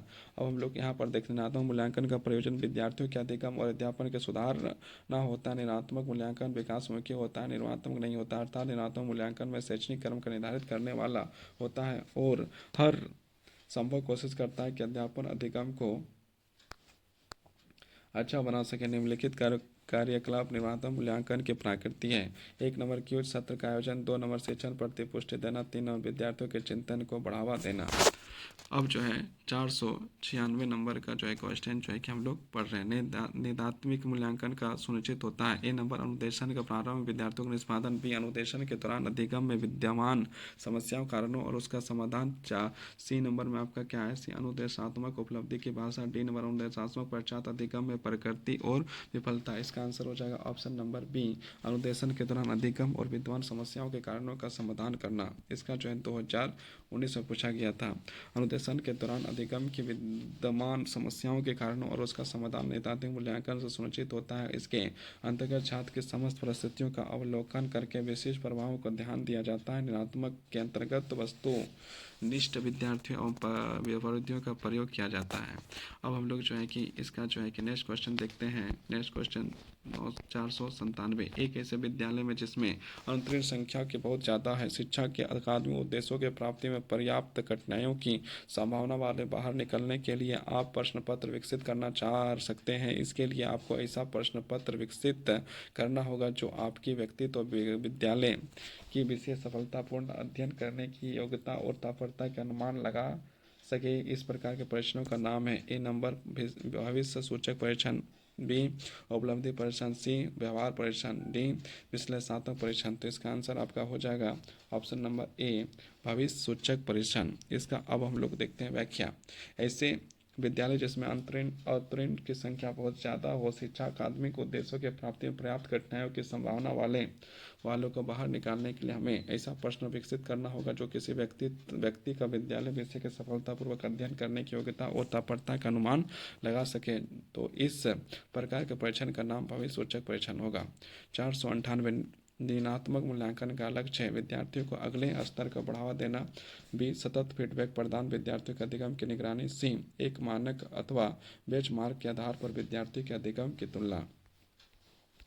अब इसको जो है कि हम लोग क्वेश्चन ऑप्शन नंबर डी देखते हैं, विद्यार्थी के अधिगम के आधार पर उसके समूह बनाना। इसका ऑप्शन नंबर जो है क्या है, ऑप्शन नंबर आपका क्या है, ऑप्शन नंबर बी आपका जो है कि सही हो जाएगा। तब बी ऑप्शन कहाँ है, बी नंबर आपका सतत फीडबैक प्रदान जो है आपका सही हो जाएगा, है ना। अब हम लोग जो है कि नेक्स्ट क्वेश्चन की ओर बढ़ते हैं। इससे पहले इसकी व्याख्या को देखेंगे। निरात्मक मूल्यांकन का लक्ष्य विद्यार्थियों के अधिगम की निगरानी करना तथा सतत फीडबैक प्रदान करना, समय शैक्षणिक कार्य को जारी करने अथवा उससे आवश्यकता के अनुसार बदलने संबंधी सूचनाओं को एकत्रित करना निरात्मक मूल्यांकन का एक महत्वपूर्ण लक्ष्य है। यह शैक्षणिक कर्म निर्धारित करता है और हर समय प्रयत्न करता है कि अध्यापन से अधिगम को अच्छा और रोचक बना सके। इसका उद्देश्य विद्यार्थियों का अधिगम के प्रगतिशील बनाना होता है। 499 हम कारक विश्लेषण का उपयोग करते हैं। यहाँ इसका आंसर हो जाएगा ऑप्शन नंबर डी बहुत से चरों और बीच के अंतर को जानने के लिए। अब हम लोग जो है कि इसकी व्याख्या को देखते हैं। कारक विश्लेषण का उपयोग बहुत से चरों के बीच अंतर को जानने के लिए किया जाता है। अब हम लोग जो है कि 500 नंबर का क्वेश्चन कर रहे हैं और आज का जो है अंतिम सवाल है ये, निम्नलिखित में से कौन से कथन मानक संदर्भित परीक्षण के बारे में है। नीचे दिए गए कूट का चयन कीजिए। एक नंबर लिखा है केवल संकल्प अधिगम कार्यों जिसमें थोड़े से प्रश्न के विशिष्ट कार्यों के मापन हेतु शामिल हो, इसके आधार पर बड़े अनुक्षेत्र आधारित कर लेना। 2 में है अधिगम के सापेक्ष स्तर के आधार पर व्यक्तियों के मध्य विभेद कर सकने के जोर। 3 नंबर में किसी विशिष्ट अनुदेशन के अधिगम कार्यों जिसमें अधिक संख्या प्रश्न विशिष्ट कार्यों का मापन करते पर बल देना। 4 निर्वचन के लिए सुभाषित समूह की आवश्यकता होती है। 5 निर्वचन के लिए सुप्रशासित निष्पादन अनुक्षेत्र की आवश्यकता होती है। 6 उन अधिगम कार्यों का वितरण पर बल देना जिन्हें व्यक्ति पर कर सकते हैं अथवा नहीं कर सकते हैं। तो इसका आंसर आपका हो जाएगा, कूट में आंसर करना है तो कूट के अनुसार आंसर करें तो इसका आंसर आपका हो जाएगा ऑप्शन नंबर 1 आपका जो है क्या हो जाएगा सही आंसर है। मतलब 1, 2 और 4 जो इसका सही आंसर है। आज का ये अंतिम सवाल था और अब इसकी हम लोग खाली एक बार जो है कि इसकी व्याख्या को देख लेते हैं। शिक्षा मनोविज्ञान व समाजशास्त्र के अधिकांश चरों की प्राकृतिक अप्रोच होती है जिसके कारण उसके मापन की किसी एक स्वीकृत मानक इकाई का होना संभव नहीं हो सकता है। ऐसी परिस्थितियों में प्रवक्त अर्थयुक्त बनाने का इच्छा उसकी व्याख्या करने की समस्या उत्पन्न होती है। इसके लिए परीक्षण निर्माता कुछ ऐसे संदर्भ बिंदु निर्धारित करता है जिसके आधार पर अपराधों की व्याख्या की जा सके। संदर्भ बिंदुओं की मानक कहते हैं। निम्नलिखित कथन मानक संदर्भ का परीक्षण करते हैं। केवल एक संकल्प कार्यों के जिसमें थोड़े से प्रश्न ही विशिष्ट कार्यों के मापन हेतु शामिल हो के आधार पर बड़े अनुक्षेत्र के अनुसार। और डी में अधिगम सापेक्ष स्तर के आधार पर व्यक्तियों के मध्य विभेद कर सकने पर जोर। और डी है आपका निर्वचन के सुप्रसिद्ध समूह की आवश्यकता होती है। ये आपका जो है कि आपका 50 क्वेश्चन आज का पूरा हो गया। अब हम लोग जो है क्वेश्चन नंबर आपका 501 से स्टार्ट करेंगे और 550 तक में कंप्लीट करेंगे। तब तक के लिए आप लोग का बहुत बहुत धन्यवाद, बहुत बहुत आभार। आप लोग इस वीडियो को देखें और समझने का प्रयास करें। आज हम लोग देख रहे हैं यूजीसी नेट का जो है क्वेश्चन पेपर हम लोग यहाँ पर देख रहे हैं। PYQ मतलब प्रीवियस ईयर का क्वेश्चन पेपर हम लोग देख रहे हैं। आप लोग वीडियो को लाइक और सब्सक्राइब जरूर करें और पूरा वीडियो देखने का कोशिश करें। और अभी जो है कि यूजीसी नेट का जो परीक्षा चल रहा है, यूजीसी नेट का जो परीक्षा चल रहा है जिसका होने की संभावना है वो तो ठीक है, और जिसकी नहीं होने की संभावना है वो जो है अगले परीक्षा में फिर बैठेंगे। तो उनको जो है कि क्या प्रीवियस ईयर क्वेश्चन पेपर देखना जो है ज़रूरी ही है। पहले से वीडियो बहुत सारे अपलोड हैं, आप जो है कि वहाँ पर जो है वीडियो देख सकते हैं। इसके साथ साथ आप जो है इन वीडियो को देख सकते हैं, और बहुत सारे वीडियो जो है अब रेगुलर बेसिस पर आपको लाया जाएगा। और इसके साथ साथ जो सीटेट का जो तैयारी कर रहे हैं वो भी जो है इस चैनल से जुड़ सकते हैं। सीटेट का वीडियो भी आपको जो है कि CTP का बहुत जल्दी मिलना शुरू होगा। इसके साथ साथ झारखंड टेट जो है, रीट जो है, जिसको भी देखना है वो भी देख सकते हैं। आपको जो है उसका भी जो आपको लाभ यहाँ पर मिलेगा। वहाँ पर आपको प्रीवियस ईयर क्वेश्चन पेपर को जो है कि हम लोग बढ़िया से देखेंगे। इसके साथ साथ झारखंड का जो खोटा विषय जो रखे हैं, खोटा विषय, उसके लिए खोटा जो है कि यहाँ पर आपको जो है कि सीखने का मौका मिलेगा। मतलब आपको यहाँ पर हमको जो है एक वीडियो ऐसा भी मिलेगा जिसमें आपको खोटा की कहानियाँ, खोटा के संगीत, गीत और जो है कि जो भी है वो सारी चीज़ जो आपको यहाँ पर आपको दिखाई देगा। राइटर के बारे में दिखाई देगा, मतलब ये खोटा का भी जो आपका मिलने वाला है। इसके साथ साथ आपको जो इंग्लिश का वीडियो और साथ साथ में SST का वीडियो जो है कि जो पॉलिटिकल साइंस के साथ साथ इकोनॉमिक्स के साथ साथ आपका ये हिस्ट्री हो गया, आपका ज्योग्राफी हो गया, उसका वीडियो आपको यहाँ पर दिखाई देगा। और ये जो है कि आपका रेगुलर बेसिस पर आपको जो है वीडियो जो है मिलना शुरू हो जाएगा। इसलिए आपको जो है किसी प्रकार की आपको समस्या नहीं होना चाहिए। कुछ दिन जो है कि व्यवस्था के कारण जो है हमने जो है वीडियो अपलोड नहीं कर पाया, लेकिन अब आज से जो है कि आपका वीडियो जो है आपका अपलोड होते रहेगा। प्रीवियस ईयर क्वेश्चन पेपर को भी देखेंगे, साथ में जो है कि जो आने वाला जो है क्वेश्चन उसके हिसाब से हम लोग को देखेंगे, और साथ में जिसको जो है करंट अफेयर को भी पढ़ना है उसको भी जो इस धीरे धीरे आपको जो है कि वीडियो जो वहाँ पर आपको देखने का मौका मिलेगा। मतलब कि आपका जो है हर प्रकार का चीज़ आपको इस चैनल से आपको बहुत जल्द जो है प्राप्त होना शुरू हो जाएगा। लेकिन अभी आप जो है इस वीडियो को जो पूरा देखें। मतलब इसमें जो है कहने का मतलब ये है कि आप जो टेट या टीचर वैकेंसी जो आप देख रहे हैं, टीचर वैकेंसी जो भी है उसको जो आपको यदि क्वालिफाई करना है, जैसे UGC नेट हो गया, CTET हो गया, ये सब में आपका यदि आपको जो है आगे बढ़ना है, टेट हो गया, नेट हो गया, तो आपको जो है कि या फिर CTET हो गया, ये चीज़ में यदि आपको पास या क्वालिफाई करना है तो आपको जो है कि आप हमारे वीडियो जो है जो आपके लिए हैं, आप ही के लिए हैं, वो आपके लिए अति महत्वपूर्ण साबित हो सकते हैं। इससे बहुत सारा एक्सपीरियंस आपको मिल सकता है। तो आप चाहें तो इस वीडियो को देख सकते हैं, और आप चाहें तो इस वीडियो को इग्नोर भी कर सकते हैं। तो ये था सोचना। अब हम लोग आगे बढ़ते हैं। आगे यहाँ पर जो हम लोग क्वेश्चन पेपर को देखते हैं, PYQ, मतलब ये UGC नेट का है। तो आप यहाँ पर देखिए क्या लिखा हुआ है। पहला क्वेश्चन लिखा है, सीखने वाले को स्वयं की खोज करने का अवसर देना। तो यहाँ पर लिखा है, सीखने वालों को स्वयं ज्ञान की खोज करने का अवसर देना को किसका कथित है, मतलब किसका जो है कहा हुआ है। तो यहाँ पर आपका जो 4 ऑप्शन दिया गया है, जॉन एम्सन, B नंबर में लिखा है योकम रिपर्स, और C में लिखा आपका मेलविन, D में लिखा आपका फॉर्मल। तो इसका आंसर आपका हो जाएगा ऑप्शन नंबर D, फॉर्मेल जो है आपका जो है कि सही आंसर हो जाएगा। इसकी हम लोग व्याख्या देखते हैं। सीखने वाले को स्वयं ज्ञान की खोज करने का अवसर देना, यह कथन फॉर्मेल महोदय द्वारा कथित है। अब हम लोग क्वेश्चन नंबर 602 में आ जाते हैं। 602 में क्या लिखा हुआ है, कुछ विद्यार्थी विद्यालय में देर से आते हैं। बहुत सारा ऐसा जो है कि स्कूल में आप देखते होंगे, स्कूल टाइम में, कॉलेज टाइम में, B.Ed कर रहे हैं उस टाइम में, M.Ed कर रहे हैं उस टाइम में, या फिर डिग्री कर रहे हैं उस टाइम में, या सब बचपन से देखते आते होंगे। कुछ ऐसे विद्यार्थी आपको दिखाई देते होंगे, यहाँ तक विद्यार्थी का कुछ टीचर भी आपको इस तरह दिखाई देते होंगे, शिक्षक भी, जो आपको जो है कि लेट आते होंगे, शिक्षक भी लेट आते होंगे। तो विद्यार्थी भी आपको जो है कि दिखा देते होंगे जो आपका जो है कि लेट आते होंगे। बहुत सारे जो विद्यार्थी जो है कि आपका लेट आने का जो है दिखाई देते होंगे। तो हर स्कूल में जो है कोई ना कोई ऐसा विद्यार्थी होता है, कोई ना कोई ऐसा शिक्षक होता है जो लेट आता ही आता है। तो यहाँ पर आपका जो है पूछा गया, कुछ विद्यार्थी विद्यालय में देर से आते हैं। कुछ विद्यार्थी जो है वो देर से आते हैं। आप क्या करेंगे, यदि विद्यार्थी आपका लेट से आ रहा है तो आप उसके साथ क्या करेंगे, ये चीज़ जो है आपको यहाँ पर बताना है। तो पहला ऑप्शन में उन्हें दंडित करेंगे, मतलब आप क्या करेंगे, उसको जो है कि सजा देंगे। या ऑप्शन B में आपका बोला गया अभिभावक को सूचित करेंगे, मतलब उसके जो पिताश्री, माताश्री या दादाश्री, दादीश्री जो भी है, उसका जो अभिभावक जो भी है ना, उस अभिभावक को आप क्या करेंगे, सूचित करेंगे। ये ऑप्शन दिया है दूसरा नंबर में।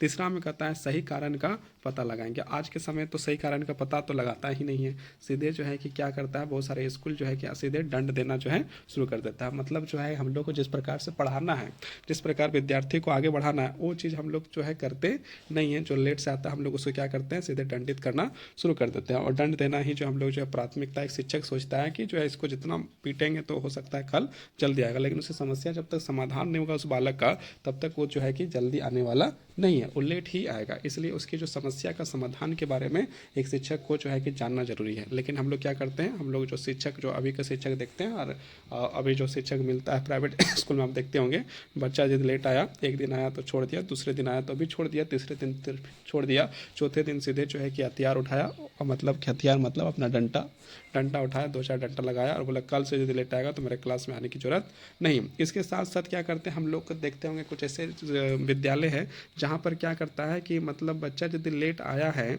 तो गेट ही बंद कर देता है, गेट जो है उसी को बंद कर दिया, मतलब यदि गेट बंद कर दिया तो एक प्रकार से वो क्या है, दंड ही हो गया। और जब गेट ही बंद हो गया तो विद्यार्थी जो है कि अपने वर्ग में क्या पहुंचेगा, विद्यालय के अंदर भी नहीं पहुंच पाता, और फिर वो विद्यार्थी क्या करता है, फिर अपना गेट से घर घूम के आना पड़ता है। तो ये भी एक प्रकार का दंड है। अभिभावक भी यदि को सूचित करेंगे तो आप लोग देखते होंगे जब गेट बंद होता है तो अभिभावक भी यदि उसके साथ में, तो भी जो है कि गेट जो है खोलने का काम नहीं करता है, मतलब उसको जो बोला जाता है आप जो है कि अनुशासन का पालन करें और जो है कि सही समय में आए, मतलब एक प्रकार से वो जो है कि दंड हुआ। मतलब कि हम लोग जो समस्या का जो है कि समाधान करने की जगह हम लोग विद्यार्थी को जो है और समस्या देते हैं, मारपीट के जो जितना प्रकार का समस्या देना है, गेट बंद करके समस्या को जो है अलग अलग विद्यार्थी जो है कि इस चीज़ का सामना करना पड़ा। लेकिन आज तक जो है कि विद्यार्थी क्यों लेट आया है इसके बारे में कोई भी शिक्षक जो है कि हम लोग देखते होंगे तो बहुत कम ही ऐसा शिक्षक होता है जो पूछता है कि तुम्हारा क्या कारण है, कैसे नहीं, क्या फिर पता लगाता है, सही कारणों को जो है कि पता लगाता है। अधिकतम क्या करते हैं, उसको दंड देने का ही काम करता है। दूसरा, जब दंड से भी वो नहीं समझता है, नहीं सुधरता है, तो उसको जो इस विद्यार्थी को क्या किया जाता है, अभिभावक मतलब उसके माता पिता को जो सूचित किया जाता है कि आपका बेटा जो है कि प्रत्येक दिन जो है लेट आ रहा है। इस प्रकार की जो बातें जो है कि उसके पिताजी को जो है, उसकी माता जी को, उसके पेरेंट्स को जो है शिक्षक के द्वारा में स्कूल मेजरमेंट, कॉलेज मेजरमेंट या जो भी मेजरमेंट है वो आपको जो बताने का कार्य करता है। ये जो है आपका ऑप्शन नंबर बी में। सी में आपका क्या लिखा है, सही कारण का पता लगाएंगे। सही कारण का जो है कि पता तो आज के समय लगाता ही नहीं है। अब डी में क्या है, उसके सहपाठी को अब देखिए, मान लीजिए यदि कोई विद्यार्थी यदि लेट आ रहा है तो उसका सहपाठी लोग मतलब से कक्षा का जो लोग हैं उसको तो पहले से पता है कि मेरा जो दोस्त है वो लेट आ रहा है, क्यों आ रहा है, वो भी चीज़ जो है वो जानता है। तो उसको जो है कि बता के उसके सहपाठी को सूचित करके कोई फायदा होने वाला तो है नहीं। तो सहपाठी को यदि सूचित करिएगा तो किसी प्रकार के आपको लाभ मिलने वाला जो है किसी प्रकार का है नहीं। जब किसी प्रकार का लाभ नहीं है तो उसके जो है सहपाठियों को सूचित करने की आवश्यकता ही नहीं है। तो यहाँ पर आपका आंसर यदि देखिएगा तो इसका जो है, कुछ विद्यार्थी विद्यालय से देर आते हैं, आप क्या करेंगे, तो उसको क्या करना चाहिए, हम लोग को करना चाहिए कि सही कारण को जो है पता लगाना। सही कारण को जब पता लगा जाएगा तो उस समस्या को जो समाधान भी जो है आसानी से, सरलता पूर्वक से जो है किया जा सकता है। अब हम लोग इसकी व्याख्या को देखते हैं। यदि कोई छात्र विद्यालय से देरी से आता है तो शिक्षक को उसके पीछे का कारण जानने का प्रयास करना चाहिए, क्योंकि उसके पीछे कई संभावित कारण हो सकते हैं, मतलब अनेक प्रकार के कारण हो सकते हैं। अब हम लोग नेक्स्ट क्वेश्चन देखते हैं, 603 नंबर का क्या लिखा है, छात्र गृह कार्य करके नहीं आते हैं। कुछ ऐसे छात्र होते हैं ना, छात्र गृह कार्य करके नहीं आते हैं, आप उसके साथ कैसा व्यवहार करेंगे। आप देखिए, अब हम लोग जो है कि स्कूल में पढ़ते थे जब, तो उस समय क्या है कि हम लोग अपना क्लास में देखते थे कुछ ऐसे जो छात्र थे, कुछ ऐसे छात्र थे, लड़का भी है लड़की भी है, छात्र छात्राएं, तो उसमें से बहुत सारे ऐसे छात्र थे जो होमवर्क बना के लाते थे, गृह कार्य करके लाते थे, और बहुत सारे ऐसे थे जो है कि गृह कार्य बनाकर नहीं लाते थे, मतलब होमवर्क बनाने का काम जो है वो नहीं करते थे। तो यहाँ पर आपको क्या लिखा है कि जो है कि आप क्या करेंगे, यदि विद्यार्थी जो है कि होमवर्क बना के नहीं ला रहा है तो आप कैसा व्यवहार करेंगे, उस विद्यार्थी के साथ आप जो है कैसा व्यवहार करना चाहेंगे, क्या उसको मारेंगे, पीटेंगे, सजा देंगे, क्या करेंगे। तो यहाँ पर आपको 4 ऑप्शन दिया है, और ये चीज़ आप यदि एक शिक्षक होंगे और कहीं किसी स्कूल, प्राइवेट स्कूल या कोई भी स्कूल में पढ़ा रहे होंगे तो आपको ऐसे विद्यार्थी दिखाई देते होंगे जहाँ पर आपको जो है कि विद्यार्थी क्या करते हैं कि होमवर्क बनाकर नहीं लाते हैं, और जब नहीं लाते हैं तो आप क्या करते हैं उसके साथ, वो आप आपको स्वयं विचार कर सकते हैं कि आप उसके साथ क्या करते हैं। उसके साथ जो है कि अपने डंडों का इस्तेमाल करते हैं या फिर उसे प्यार वाली बातों से समझाते हैं कि बाबू बना के लाओ। ये तो आप भी स्वयं भली भांति से समझते हैं और क्या करते हैं। तो यहाँ पर लेकिन वो जो करते हैं और यहाँ पर जो करना है, दोनों में अंतर है। क्या कि आपको परीक्षा पास करना है तो पॉजिटिव ही बताना पड़ेगा, भले आप नेगेटिव कितना भी करके रखिए। तो यहाँ ऑप्शन 1 नंबर में आपका क्या बताता है, कठोरता से व्यवहार करेंगे। विद्यार्थी को यदि होमवर्क बना के नहीं ला रहा है और आप जो उसे कठोरता से माने कि उसके साथ जो है कि बिहेव कर रहे हैं, जब उसे पूरा कठोर से, तो हो सकता है कि वो जो है होमवर्क बना के नहीं ला। आपके कठोर बिहेवियर के कारण से आप कठोर कठोर बातें सुनकर बेचारा हो सकता है तो नेक्स्ट टाइम जो है कि दूसरे दिन वो स्कूल भी ना आए। तो एक जो है कि कठोरता व्यवहार करने से क्या हो सकता है कि वो जो है अगले दिन अब्सेंट भी कर सकता है। तो अगले दिन अब्सेंट कर सकता है, तो हम लोग जो कठोरता का व्यवहार यदि कर रहे हैं तो वो जो विद्यार्थी क्या करेगा कि अब बोलेगा कि हम होमवर्क बना के नहीं लाते हैं, तो वो जो टीचर हमको जो है कि इस प्रकार का सजा देता है। तो हो सकता है कि आपका जो है कि जो विद्यार्थी है वो कल दिन जो है कि स्कूल आने से ही मना कर दे, मतलब स्कूल ही ना है, तो ये दिक्कत हो जाएगा, है ना। क्या कि बहुत सारे विद्यार्थी ऐसे होते हैं जो होमवर्क तो करना चाहते हैं, एचडब्ल्यू तो करना चाहते हैं, लेकिन उससे एचडब्ल्यू बनाने के लिए पूरा इच्छा है, पूरा कोशिश करते हैं, लेकिन क्या करता है बेचारा, उसको उस प्रकार का माहौल नहीं बन पाता है, उसको उस तरह का जो है कि स्थिति नहीं बन पाता। और दूसरा बात है कि बहुत सारे ऐसे विद्यार्थी हैं जो ना हिंदी पढ़ पाते हैं और ना ही इंग्लिश पढ़ पाते हैं, ना हिंदी पढ़ पा रहे हैं ना इंग्लिश पढ़ पा रहे हैं। तो ना हिंदी और इंग्लिश पढ़ पाएंगे तो वो बेचारा जब हिंदी इंग्लिश पढ़ ही नहीं पाया तो उसको समझ नहीं पाया, जब समझ नहीं पाया तो होमवर्क को कहाँ से बनाएगा।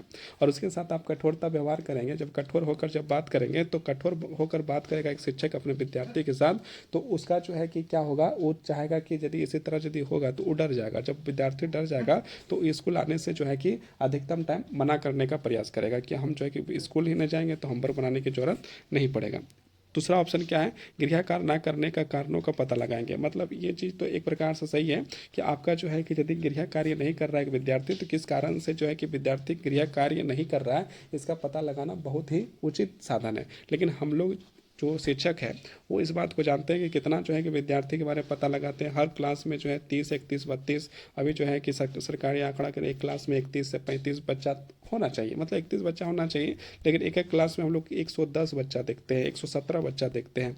आप 10 क्लास में देखिएगा तो उसमें सेशन बना है, session A, session B, session D, session सब बना है। और उसमें जो है क्या है कि उसमें जो है कि आपका जो है ना, उसमें जो है आपका जो है क्या है, आपका जो है कि सेशन तो बना दिया गया, सेशन बना दिया है, ए बी सी कर दिया, लेकिन उसकी संख्या जो देखिएगा तो उसकी संख्या जो है कि कहीं पर जो है 30, 31, 31, 31 करके जो है कि संख्या नहीं है। उसमें आपका संख्या देखिएगा तो कहीं 65 है, कहीं 70 है। तो इस प्रकार से जो चल रहा है, तो आप जो है कि कोई एक विद्यार्थी यदि मान लीजिए 30 बच्चा जो 70 में से 30 बच्चा जो होमवर्क बना के नहीं लाया, तो होमवर्क नहीं बना के लाया तो उसके यदि कारणों को यदि आप पूछना शुरू कर देंगे, 30 विद्यार्थी के बारे में पूछना शुरू कर देंगे कि आप होमवर्क क्यों नहीं बना के लाए, और सबका रीजन को आप समझने का यदि प्रयास करेंगे, तो आपका जो 45 मिनट जो दिया गया है, 45 मिनट आपको पढ़ाने के लिए दिया गया है, समझाने के लिए दिया गया है, आपको वो सारा टाइम जो आपको पूछने में ही चला जाएगा। तो क्या होता है, इसी कारण से विद्यार्थियों की संख्या एक शिक्षक में जो है 31 करके रखा हुआ है। 31 इसलिए करके रखा है कि आप जो है कि हर समस्या को जो है समाधान करते हुए विद्यार्थी की हर समस्या परेशानी को समाप्त करते हुए आप आगे बढ़ें। लेकिन हम लोग जो इस स्कूल में पढ़ते हैं तो इस व्यवहार को यदि हम लोग करना शुरू कर दें कि यदि विद्यार्थी किस कारण से जो है कि करके नहीं लाया, वास्तविकता जो हम लोग देखते हैं वो यदि हम लोग करना शुरू कर दें तो आपका विद्यार्थी क्या हो जाएगा, आपका विद्यार्थी कुछ समय पूछते पूछते, मतलब कि आपका जो है कि विद्यार्थी से ये सवाल पूछते पूछते कि तो क्या रीज़न है, किसके कारण से तुम नहीं बनाया है, ये चीज़ पूछते पूछते जो आपका घंटी खत्म हो जाएगा। जब घंटी खत्म हो जाएगा तो आप उसको जो है कुछ पढ़ा नहीं पाएंगे और दूसरे विद्यार्थियों को कुछ समझा नहीं पाएंगे। तो ये भी चीज़ है। लेकिन जो है कि जहाँ पर संख्या बल चाहे एक शिक्षक में 31-30 बच्चे यदि है, एक शिक्षक में 31-30 बच्चे यदि है ना, यदि 30 बच्चा और एक शिक्षक को पढ़ाने में, तो आसानी से आप उससे पूछ भी सकते हैं, समझा भी सकते हैं और सबको जो है मतलब बता सकते हैं कि होमवर्क क्यों बनाना चाहिए, इनके ये यदि कारण किसी प्रकार की समस्या है तो समस्या को समाप्त करते हुए किस प्रकार से होमवर्क किया जा सकता है, वो चीज़ को जो है कि किया जा सकता है, बताया जा सकता है पूरा क्लास को संबोधित करते हुए। तो ये भी जो है कि आसानी से जो है किया जा सकता है। लेकिन जो अभी का जो है कि जो नियम है और नियम के अनुसार जो स्कूल चलता है उसको तो आप भली भांति जानते हैं, आप लोग कहीं ना कहीं तो आप पढ़ाते ही होंगे, तो आपको पता होगा कि स्कूल में जो है कि नियम और स्कूल का नियम मतलब सरकार का नियम और स्कूल का नियम में आसमान और ज़मीन का अंतर जो है दिखाई देता है। तो उसी कारण से जो है कि जो नियम यदि पढ़िएगा, NSCP पढ़िएगा, RTI पढ़िएगा, हर चीज़ को पढ़िएगा तो आपको लगेगा कि देश में शिक्षा व्यवस्था के लिए कितना काम किया जा रहा है।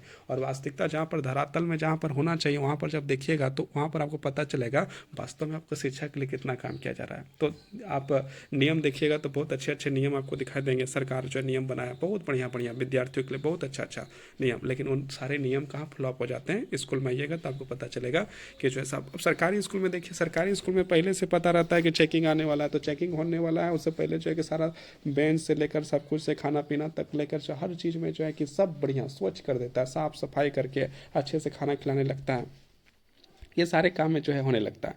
लेकिन यदि चेकिंग जब फिर चला जाता तो फिर क्या, वही गंदगी, वही बच्चा खेल रहा है। एक भी सरकारी स्कूल का बच्चा जो है कि आपका जो देखिएगा तो आपको कभी अचानक यदि चल जाए तो पहले ही पता चला मेरे यहाँ चेक हुआ, अब तुम्हारे यहाँ जा रहा है, तुम्हारे पहले से सेटिंग, तो मतलब कहाँ से बच्चा जो है कि आगे बढ़ पाएगा। ये स्थितियाँ आप लोग जो है कि वास्तव में आप देखे होंगे, ये चीज़ आपका जो है कि धरातल में है, और जो धरातल में नहीं है, जो किताबों में जो है, जो हम लोग को शिक्षक बनने के लिए पढ़ाया गया है, सब लोग को पढ़ाया, उस चीज़ को हम लोग जब पढ़ते हैं तो इतनी अच्छी अच्छी बातों को पढ़ाया गया है, क्या लाजवाब बातों को पढ़ा गया कि लगता है कि कितना बढ़िया चीज़ है। लेकिन वही चीज़ जो है कि आपका शिक्षा शिक्षा जो है कि आपका वहाँ पर नहीं दिखाई देता है। लेकिन यहाँ पर ये सारे चीज़ को देखते हुए यदि ऑप्शन नंबर बी को जो है कि हम लोग अच्छा मान सकते हैं। नेक्स्ट क्वेश्चन, नेक्स्ट ऑप्शन देखते हैं क्या लिखा है, सहानुभूति और व्यवहार करें। मतलब उसमें जो है कि बच्चा का होमवर्क बना के नहीं लाया, अरे वाह, तुम नहीं बना के लाया, तो उसे जो प्यार भरा व्यवहार करके एकदम पूरा जो है कि मस्त उसको समझा के, तो उस तरह का भी जो है कि लगेगा, बच्चा को लगेगा तो कुछ है। और दूसरा चौथा बात में कहा गया है गृह कार्य के लिए दंडित करें। मतलब वो जो है गृह कार्य करके नहीं लाया तो पूरा मारपीट जो है कि करके रखते हैं। बहुत सारे स्कूल में ऐसा ऐसा शिकायत आता है कि मारा सो हाथ से खून निकल गया, बच्चा रोने लगा, हाथ फूल गया है, गाल फूल गया है, मतलब अलग प्रकार से जो है कि पिटाई हुआ है, हाथों से पीटा तो बेचारा जो है कि गाल में थप्पड़ मारने के कारण से गाल पूरा का पूरा जो है कि लाल हो चुका है, पीठ में मारा, पीठ लाल हो चुका है, हाथ मारा, हाथ से खून निकल रहा है, कान मुँह छोड़ दिया, मुर्गा बना दिया गया। इन सारे कामों को जो है कि शिक्षा में जो है कि आपका जो है 17 आर्टिकल RTE जो है 2009 के तहत जो है RTE 2009 के अनुसार जो है कि ये सब कानूनी अपराध है। मतलब बच्चा को आप जो है दंडित नहीं कर सकते हैं, तो किसी प्रकार का दंड तो देना ही नहीं। अनुच्छेद नंबर जो है आपका जो है 17 जो है आपका 17 अनुच्छेद नंबर जो है, अनुच्छेद नंबर कितना है 17 आर्टिकल नंबर आपका कितना है 17, उसमें जो है क्या है कि बताया गया है कि बच्चा को आप जो किसी प्रकार से मानसिक, शारीरिक, भौतिक किसी प्रकार से आप उसका नुकसान नहीं पहुंचा सकते। तो आपका जो जहाँ पर दंडित लिखा गया वह तो हो ही नहीं सकता है।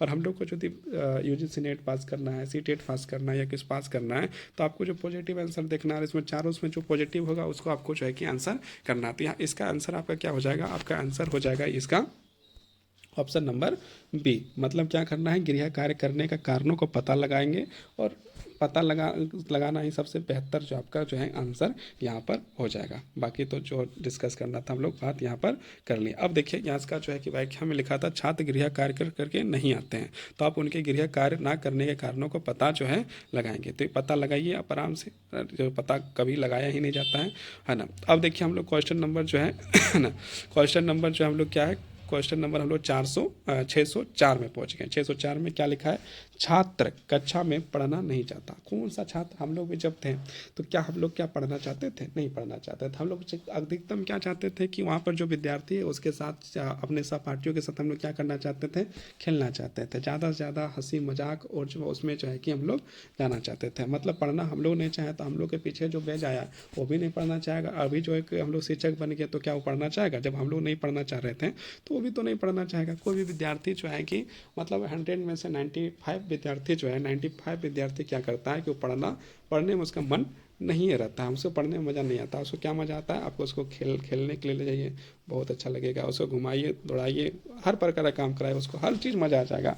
लेकिन उसको जो है कि जब आप बोलिएगा अरे चलो पढ़ लेते हैं क्लास में, तो उसको लगता है आज सर छोड़ दीजिए ना, हम लोग जो है कल से शुरू करिएगा, आज नया साल है, आज जो है कि पूजा है, आज जो है कि आज जो है कि किसी का जयंती है, इस प्रकार से कुछ, सर आज तो आपका बर्थडे है, आज के दिन तो सर आज मेरा बर्थडे है सर, इसके कारण तो छोड़, इस प्रकार के बातों को जो है कि, और शिक्षक को भी जो पढ़ाने का मन जो है कि करता नहीं है, तो भी कहता है चलो ठीक है पार लग जाएगा। तो दोनों मिल के जो है अच्छा, मतलब कि शिक्षक को तो बहुत सारे शिक्षक है जो पढ़ाना चाहते हैं, तो कुछ कुछ शिक्षक है यदि बच्चा यदि बहाना कर रहा है तो शिक्षक भी चाहता है कि नहीं पढ़ेगा तो ये अच्छा है। तो ये चीज़ जो है कि आपका जो है कि क्या मतलब क्या किया जाता है कि मतलब विद्यार्थी जो है कि पढ़ना नहीं चाहता है। तो अब जब विद्यार्थी नहीं पढ़ना चाहता है तो उस समय आप क्या करिएगा, यही बात जो है कि यहाँ पर पूछा गया है कि आप जब विद्यार्थी पढ़ना ही नहीं चाहता है तो आप क्या करिएगा, क्या कर सकते हैं विद्यार्थी के साथ। तो यहाँ पर लिखा है छात्र कक्षा में पढ़ना नहीं चाहते उसके साथ कैसा व्यवहार करेंगे, मतलब उसके साथ आप किस प्रकार का व्यवहार करेंगे, ये चीज़ आपका पूछा गया। और यहाँ पर 4 ऑप्शन दिया गया। तो पहला ऑप्शन हम लोग देखते हैं, पहला ऑप्शन में क्या लिखा है, कक्षा से निकाल देंगे। तो और खुश हो जाएगा जब उसको कक्षा से, जब हम लोग विद्यार्थी को निकाल देंगे तो बेचारा बोलेगा मस्त मज़ा आ गया, कम से कम जो है पढ़ना नहीं चाहते, बाहर निकल रहे हैं किसी से, अब जो है कि खेलेगा, इशारा करेगा, कुछ भी करेगा, अलग अलग हरकत करेगा, और निराश होकर हो सकता है बाहर में खड़ा रहेगा। तो क्लास से निकाल देने से उसको तो किसी प्रकार से दिक्कत है नहीं, है ना। तो वो जो है कि यदि क्लास से बाहर कर दिए, कक्षा से बाहर कर दिए, तो उसको जो है कि लगेगा ठीक है कि हमको जो है कि बाहर कर दिया। आप लोग भी जब टीचर के रूप में काम कर रहे होंगे तो यहाँ पर आपको जो है कि इस चीज़ का पता आपको होगा कि जो है कि विद्यार्थी को जब कक्षा से बाहर की ओर जो है दिखा दिया जाता है, कक्षा से बाहर कर दिया जाता है, तो कुछ ही विद्यार्थी जो है कि क्या होते हैं कि जो है नाराज़ होते हैं कि हमको जो बाहर कर दिया तो मेरा एक क्लास, एक कक्षा जो है कि 1 घंटे जो मेरा बर्बाद हो जाएगा, हम कुछ सीखेंगे नहीं। और कुछ विद्यार्थी ही ऐसे होते हैं, बाकी विद्यार्थी तो चाहते हैं कि हमको बाहर ही और जो है कि हमको फील्ड भेज दो, तो और जो है कुछ विद्यार्थी से मिलकर जो है खेलना कूदना शुरू कर देंगे। तो ये भी चीज़ होता है।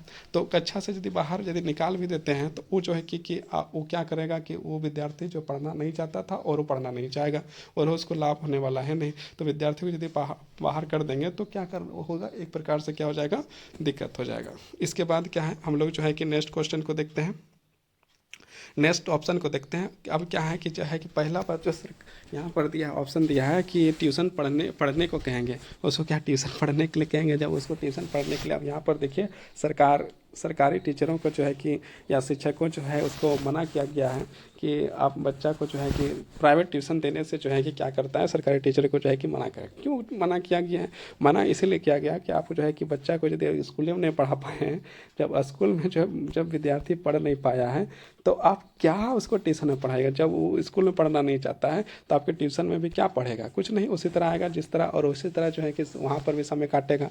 तो उसके लिए आप यदि वो चीज़ यदि करिएगा तो उसका ट्यूशन में पढ़ाने से भी लाभ नहीं होगा। जब कक्षा में नहीं पढ़ रहा है, जब एक शिक्षक जो है कि मान लीजिए उसको जो है कक्षा में नहीं पढ़ा पा रहा है, क्लास में नहीं पढ़ा पा रहा है, तो अपना प्राइवेट ट्यूशन में भी जो है क्या पढ़ा पाएगा। तो ट्यूशन पढ़ा के किसी प्रकार से उसको लाभ होने वाला नहीं है। और तीसरा क्या यहाँ पर सी में आपका लिखा गया है, रुचि को देख कर पढ़ाएंगे। तो आज के समय जो है विद्यार्थी का रुचि जो है ज़्यादा से ज़्यादा खेल में है, कि खेलने में ज़्यादा जो है कि उसको क्या जाता है, ज़्यादा से ज़्यादा उसका रुचि जो है कि आपका लगता है उस विद्यार्थी एक विद्यार्थी को खेलने में ज़्यादा रुचि लगता है। तो आप यदि विद्यार्थी की रुचि देखेंगे तो क्या हो जाएगा, अधिकतम बेचारा जो है कि खेलने में साइड में वो चला जाएगा। तो भी यदि आपका किताब पढ़ रहा है और उसको जो रुचि लग रहा है, तो हो सकता है ऐसा भी हो सकता है कि एक विद्यार्थी का रुचि किसी चीज़ में है, फर्स्ट विद्यार्थी का, सेकंड विद्यार्थी कुछ दूसरे चीज़ में, तीसरा का कुछ, चौथा का किसी दूसरे में, पाँचवा में किसी दूसरे का।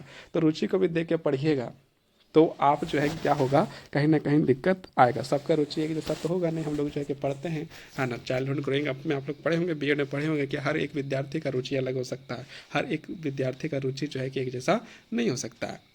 और देखिए, लेकिन आंसर आपका यही सही होगा, आंसर आपका जो है कि सी ही सही होगा। लेकिन क्या है कि जो सही बात देखा जाए तो हर विद्यार्थी का जो है कि रुचि एक समान नहीं होता। अब देखिए ऑप्शन नंबर डी देखते हैं, अन्य कार्य करने को कहेंगे। अब विद्यार्थी पढ़ना नहीं चाहता, उसको अन्य कार्य करने के लिए कहेंगे तो उसको और बोरिंग लगेगा। यहाँ पर जो है कि आपको ऑप्शन नंबर सी, रुचि को देखकर पढ़ाएंगे। लेकिन हर विद्यार्थी का अलग रुचि होता है, हो सकता है उसका रुचि को देखे दूसरा दो विद्यार्थी, उसका रुचि पसंद नहीं आया, उसको पढ़ने का मन नहीं करने लगा। तो ये भी एक दिक्कत जो है, समस्या आ सकता है। तो पर भी यहाँ पर आपका आंसर जो है कि सही होगा, रुचि को देखकर पढ़ाएंगे। तो रुचि ऐसा क्लास को, एक शिक्षक को ऐसा पढ़ाना चाहिए कि हर बच्चा को जो है कि रुचि आ जाए, हाँ ना। हर एक बच्चा को रुचि देखिएगा तो आपका क्लास से कैसे चलेगा। तो हर बच्चा को क्लास का अलग अलग रुचि देखिएगा तो अलग अलग हो जाएगा। तो फिर आपको प्राइवेट एक एक लग कर उसको रुचि देखकर आपको काम करना पड़ेगा। तो शिक्षक को ऐसा पढ़ाना चाहिए कि वो जो है कि हर विद्यार्थी को शिक्षक में रुचि आ जाए, जो बताए वो उसको मजा आने लगे। तो शिक्षक को इस तरह से होना चाहिए। और बहुत सारे शिक्षक इस तरह से पढ़ाते हैं कि कुछ भी पढ़ाए विद्यार्थी को उसमें आनंद ही आना आता है, मज़ा ही मज़ा आता है, बहुत अच्छा लगता है। तो उस तरह का शिक्षक होना चाहिए। लेकिन तो पर भी यहाँ पर आंसर आपका जो ऑप्शन नंबर सी जो है आपका क्या हो जाएगा, सही हो जाएगा। अब हम लोग यहाँ पर जो है कि नेक्स्ट क्वेश्चन की ओर बढ़ेंगे। उससे पहले थोड़ा इसको देखते हैं। छात्र कक्षा में पढ़ना नहीं चाहते हैं तो उसके साथ आप उसकी रुचि को देखकर पढ़ाएंगे। ये व्याख्या था। अब हम लोग जो है नेक्स्ट क्वेश्चन की ओर बढ़ते हैं। नेक्स्ट क्वेश्चन में क्या लिखा है देखिए, अभी तक जो है कि बहुत बढ़िया बढ़िया क्वेश्चन जो यहाँ पर आपको देखने को मिला है। ये प्रीवियस ईयर में क्वेश्चन ये जो पूछा गया, किसी न किसी परीक्षा में जो ये सवाल पूछा गया है यूजीसी नेट के लिए, जो विशेष तौर पर जो है कि हाँ यहाँ पर अभी जो वीडियो बना रहे हैं, लेकिन ना यदि देखा जाए तो कहीं ना कहीं किसी न किसी परीक्षा में जो है कि ये सवाल जो है पूछा गया है, और आपका जो है कि ये जो है यूजीसी नेट के द्वारा जो है वो सारे सवाल जो है यूजीसी नेट, देखिए यहाँ पर जो है कि नेक्स्ट क्वेश्चन जो हम लोग आने वाला है यूजीसी नेट का ही है। अब हम लोग 605 वाला नंबर क्वेश्चन को देखते हैं। 605 नंबर का क्वेश्चन क्या लिखा हुआ है, तो 605 नंबर क्वेश्चन लिखा, आप अपनी जीविका हेतु तो शिक्षण व्यवसाय चुनना चाहते हैं। क्योंकि देखिए यहाँ पर पूछा गया है कि आप जो है कि शिक्षण व्यवस्था जो चुने हैं, मतलब आप एक शिक्षक बने हैं, तो शिक्षक बने हैं तो उसका क्या रीज़न है, मतलब शिक्षक तो बन गए लेकिन उसके पीछे तो रीज़न है, बहुत सारे रीज़न है। तो रीज़न कुछ ना कुछ हर किसी को कोई ना कोई जो है कि रीज़न है। तो आप जो है कि आप अपनी जीविका हेतु शिक्षण व्यवसाय चुनना चाहते हैं। क्योंकि अपनी जीविका हेतु जो है चुनना चाहते थे, यहाँ पर आपको ऑप्शन दिया है शिक्षण व्यवसाय सम्मानजनक एवं चुनौतीपूर्ण है। देखिए शिक्षक यदि बन गए हैं तो आपको जो समाज जो है कि एक प्रकार से आपके क्या करेगा, बहुत सम्मान करता है। एक शिक्षक का जितना सम्मान होता है उसका जो है कि आपका हर गली मोहल्ले में एक शिक्षक का बहुत ज़्यादा सम्मान होता है, बहुत इज्जत होता है। क्या होता है कि नेता लोग को देखिएगा, नेता लोग का भी सम्मान होता है, लेकिन नेता लोग का सम्मान होता है और नेता लोग को क्या होता है कि जब उसके जाते वक्त जो है या फिर पीठ पीछे जो है कि गाली का भी जो है कि यूज बहुत लोग करते हैं कि बहुत खराब नेता ये है वो है ना। डॉक्टर लोग का भी देखिएगा, डॉक्टर लोग का भी बहुत ज़्यादा सम्मान होता है, डॉक्टर लोग का भी सम्मान होता है, बहुत ज़्यादा सम्मान होता है। लेकिन डॉक्टर लोग का सम्मान तो ज़रूर होता है, लेकिन यहाँ पर जब हम लोग डॉक्टर लोग को जब पैसा ज़्यादा लेने लगता है, चार्ज करने लगता है, तो फिर डॉक्टर लोग को गाली गलौज होना सुबह। ऐसा डॉक्टर को जो भगवान का रूप जो है कि माना जाता है, और बहुत सारे डॉक्टर जो आज भी भगवान की तरह जो है कि जनता का, लोगों का जो है भगवान की तरह जो है सेवा कर रहे हैं। तो ये जो है कि उसके बाद भी जो है बहुत सारे लोग डॉक्टर से जो है कि परेशान रहते हैं। इसके साथ और जो है कि देखिएगा वकील, देखिएगा वकील का भी जो है कि बहुत इज्जत होता है, लेकिन पीठ पीछे वो भी गाली। जज का भी वही है, जज साहिब को जो है कि जिसका फैसला जिसके खिलाफ दे दिया, अब जो है जज भी जब साहिब जो होते हैं न्यायाधीश में होते हैं तो वो अपने तर्क के अनुसार से, सबूत के अनुसार से वो जो देते हैं, लेकिन जो फैसला कारण से हार जाते हैं वो तो जज उसके लिए अच्छा नहीं। लेकिन एक शिक्षक क्या है कि उसको जो अच्छे लोग भी उसको इज्जत देते हैं, बुरे लोग भी इज्जत देते हैं, और सारे लोग जो एक शिक्षक का जो है बहुत ज़्यादा सम्मान देते हैं, तो बहुत ज़्यादा सम्मान देते हैं। यहाँ पर आपका ऑप्शन 1 में लिखा है शिक्षण व्यवसाय सम्मानजनक एवं चुनौतीपूर्ण है। सम्मानजनक तो बहुत समान है, और चुनौतीपूर्ण यदि आप शिक्षक तो बन गया लेकिन आपको जो है विषय का नॉलेज नहीं है, मतलब आप अपना विषय मान लीजिए कोई विषय आपका जो मान लीजिए पॉलिटिकल साइंस है, पॉलिटिकल साइंस सर, आप पॉलिटिकल साइंस के बारे में जानते नहीं हैं और विद्यार्थी को पढ़ाने के लिए शुरू कर दिए हैं, और विद्यार्थी को पढ़ाना शुरू कर दिया और विद्यार्थी को आप समझा ही नहीं पा रहे हैं, कुछ बता ही नहीं पा रहे हैं, तो आपके लिए वो तो चुनौतीपूर्ण हो ही जाएगा, है ना। तो ये चुनौतीपूर्ण आसानी से आपका हो जाएगा। और आगे जो है कि और बढ़ते हैं, मतलब यहाँ पर यदि देखा जाए तो ये चुनौतीपूर्ण भी हो गया, सम्मान भी मिल रहा है, और यदि आप जो है कि नहीं पढ़ा पा रहे हैं तो चुनौतीपूर्ण हो गया। तो फिर आपको जो है कि बहुत बेहतरीन तरीके से आपको सीखना पड़ेगा, अपने विषय को जो है ज्ञान होना, एक शिक्षक को अपने विषय में ज्ञान होना जो है बहुत जरूरी है। अब हम लोग ऑप्शन नंबर 2 में देखते हैं। ऑप्शन नंबर बी में शिक्षण व्यवसाय कम उत्तरदायित्व होता है। मतलब देखिए सबसे ज़्यादा तो उत्तरदायी शिक्षक ही होता है, मतलब इतना होता है कि आप एक देश का निर्माण कर रहे हैं, बच्चा का भविष्य का निर्माण कर रहे हैं, वो जो है आने वाला भविष्य का निर्माण कर रहे हैं, तो ये जो है कि शिक्षक का एक उत्तरदायित्व जो है कि बहुत ज़्यादा है। मतलब दूसरे के प्रति यदि देखिए तो एक शिक्षक का जितना उत्तरदायित्व होता है, यदि एक गंदा शिक्षक हो, मतलब एक जो है खराब शिक्षक हो, तो वो जो है क्या करेगा, पूरा समाज को डुबा कर रख देगा। लेकिन एक आदर्श शिक्षक हो, बढ़िया शिक्षक हो, तो ये क्या करेगा, देश को जो है कि आगे बढ़ाने के लिए काम देगा, क्योंकि वो एक विद्यार्थी को बनाता है, और जब विद्यार्थी बनाता है तो विद्यार्थी जो है एक शिक्षक जो है, एक शिक्षक क्या करता है, एक शिक्षक क्या क्या बना सकता है, एक शिक्षक जो है वही एक शिक्षक जो है विद्यार्थी को पढ़ाता है, उसमें आपका वकील बन गया, उसी में आपका डॉक्टर बन गया, उसी में आपका इंजीनियर बन गया, उसी में आपका नेता भी बन गया, उसमें जो बहुत सारे चीज़ बन गए, और उसमें जो है कि आपका जो है कि देश के विकास के लिए जो बुनियादी आधार है वो एक शिक्षक है। शिक्षक का ज्ञान जो है कि जो विद्यार्थी को दिया जाता है, उस ज्ञान का यूज करते हुए विद्यार्थी जो है शिक्षक, इंजीनियर, डॉक्टर कुछ भी बन सकता है, इसलिए एक महत्वपूर्ण चीज़ है। तो उत्तरदायित्व तो एक शिक्षक का बहुत ज़्यादा है ना। शिक्षण व्यवसाय कम उत्तरदायित्व नहीं, बहुत ज़्यादा उत्तरदायित्व है। अब हम लोग ऑप्शन नंबर सी में जाते हैं। तो शिक्षण व्यवसाय कम परिश्रम, मतलब कि क्या कर रहा है कि शिक्षण व्यवसाय जो है कि कम परिश्रम है। आपको अभी हम लोग कुछ क्वेश्चन अभी किए हैं, तो उस क्वेश्चन में क्या देखें, विद्यार्थी को जो है कि यदि स्कूल लेट आ रहा है तो क्या करना है, जल्दी आ रहा है तो क्या करना है, क्यों लेट आ रहा है, क्यों जल्दी आ रहा है, हर चीज़ को देखना पड़ता है। यदि होमवर्क बना नहीं पा रहा है, क्यों नहीं बना पा रहा है, पेरेंट्स से मिलना, हर चीज़ को बनना, हर एक चीज़ को जो है और टॉपिक को जो है बढ़िया तरह समझाना। आपको अच्छे विद्यार्थी मिलेंगे, आदर्श विद्यार्थी मिलेंगे, और आपको थोड़ा सा ऐसे विद्यार्थी मिलेंगे जो थोड़ा नटखट रहेंगे। विद्यार्थी वो भी है लेकिन थोड़ा सा नटखट हो, तो हर स्थिति को समझ और उसके साथ साथ उसको सिखाना, समझाना और आगे बढ़ाना, और चुनौतीपूर्ण कार्यों को जो है कि सरलतापूर्वक किस तरह सामना किया जाए, एक शिक्षक ही बताता है। तो ये जो है कि जब बताया गया है कम परिश्रम वाला है, तो ये कम परिश्रम वाला नहीं है, बहुत परिश्रम लगता है। एक भविष्य का निर्माण हो रहा है, देश का भविष्य का, तो एक शिक्षक के लिए तो बहुत ज़्यादा ही परिश्रम करना पड़ता है। अब जो है कि नेक्स्ट ऑप्शन हम लोग देखते हैं, option number D. Option number D में क्या लिखा है, शिक्षण व्यवसाय में अधिक खाली समय होता है। शिक्षक व्यवसाय में आपका जो है अधिक खाली समय होता है, इस बात को जो यहाँ पर लिखा गया है। आप जो है 4 से 5 घंटा आप जो है कि एक स्कूल में पढ़ाते हैं, उसके बाद जब आप घर आते हैं तो फिर आप जो है उन विद्यार्थियों को पढ़ाने के लिए आप लेसन प्लान बनाते हैं। तो कहाँ से आपका जो है, आप जब स्कूल जाते हैं, आप स्कूल जाते हैं, है ना, स्कूल जाते हैं, स्कूल में आपको 4 से 5 घंटा 5.5 घंटा आपको जो है कि वहाँ पर रहना है। 5.5 घंटा पढ़ाने के बाद आप जो है कि एकदम पूरा बताते जाओ। उसके बाद हर कॉपी को चेक करना है, सही गलत कितना सही लिखा है, कितना गलत लिखा है, उसको देखना है। माइनस कहाँ है, माइनस कहाँ छोड़ा है, प्लस कहाँ छोड़ा है। यदि मैथ पढ़ा रहे हैं तो, भूगोल पढ़ा रहे हैं, हिंदी पढ़ा रहे हैं तो कहाँ कौन सा सेंटेंस जो है, संज्ञा कहाँ है, सर्वनाम कहाँ है, विशेषण कहाँ है, उस बातों को बताना, समझाना, क्या सही लिखा है, नहीं लिखना, हर प्रकार की कॉपी का चेक करना, फिर रिजल्ट बनाना, फिर उसको जो है कि होमवर्क देखना, फिर होमवर्क को चेक करना, फिर जो है कि घर में जाना, घर में जाकर जो है पढ़ाने से पहले जो है अपने आप को प्रिपेयर करना, अपने आप को जो है कि तैयार करना, और फिर लेसन प्लान बनाकर जो है आपको जो है कि वहाँ पर आप पढ़ाना शुरू करना। मतलब इतना सारा चीज़ जो है आपके पास जो है ये चीज़ है। और उसमें से किसी प्रकार का दुर्घटना घटना यह हो जाता है, उस समय भी जो है कि शिक्षक को जो है कि, और उसके साथ साथ चुनाव होता है तो चुनाव में भी शिक्षक को जो है कि लगा देता है, चुनाव वोटिंग कराने में। तो हर प्रकार से अब खाली समय कहाँ दिखता है बताइए। तो आपका जो है इसका आंसर जो है, आप किसी जीविका हेतु शिक्षण व्यवसाय चुनना चाहते हैं क्योंकि, तो इसका आंसर आपका हो जाएगा option number A. Option number A मतलब शिक्षण व्यवसाय सम्मानजनक एवं चुनौतीपूर्ण है, मतलब सम्मान मिलता है और चुनौतीपूर्ण है। तो इसका आंसर आपका क्या हो जाएगा, आपका ऑप्शन नंबर ए जो है आपका सही हो जाएगा। अब हम लोग नेक्स्ट क्वेश्चन की ओर बढ़ेंगे।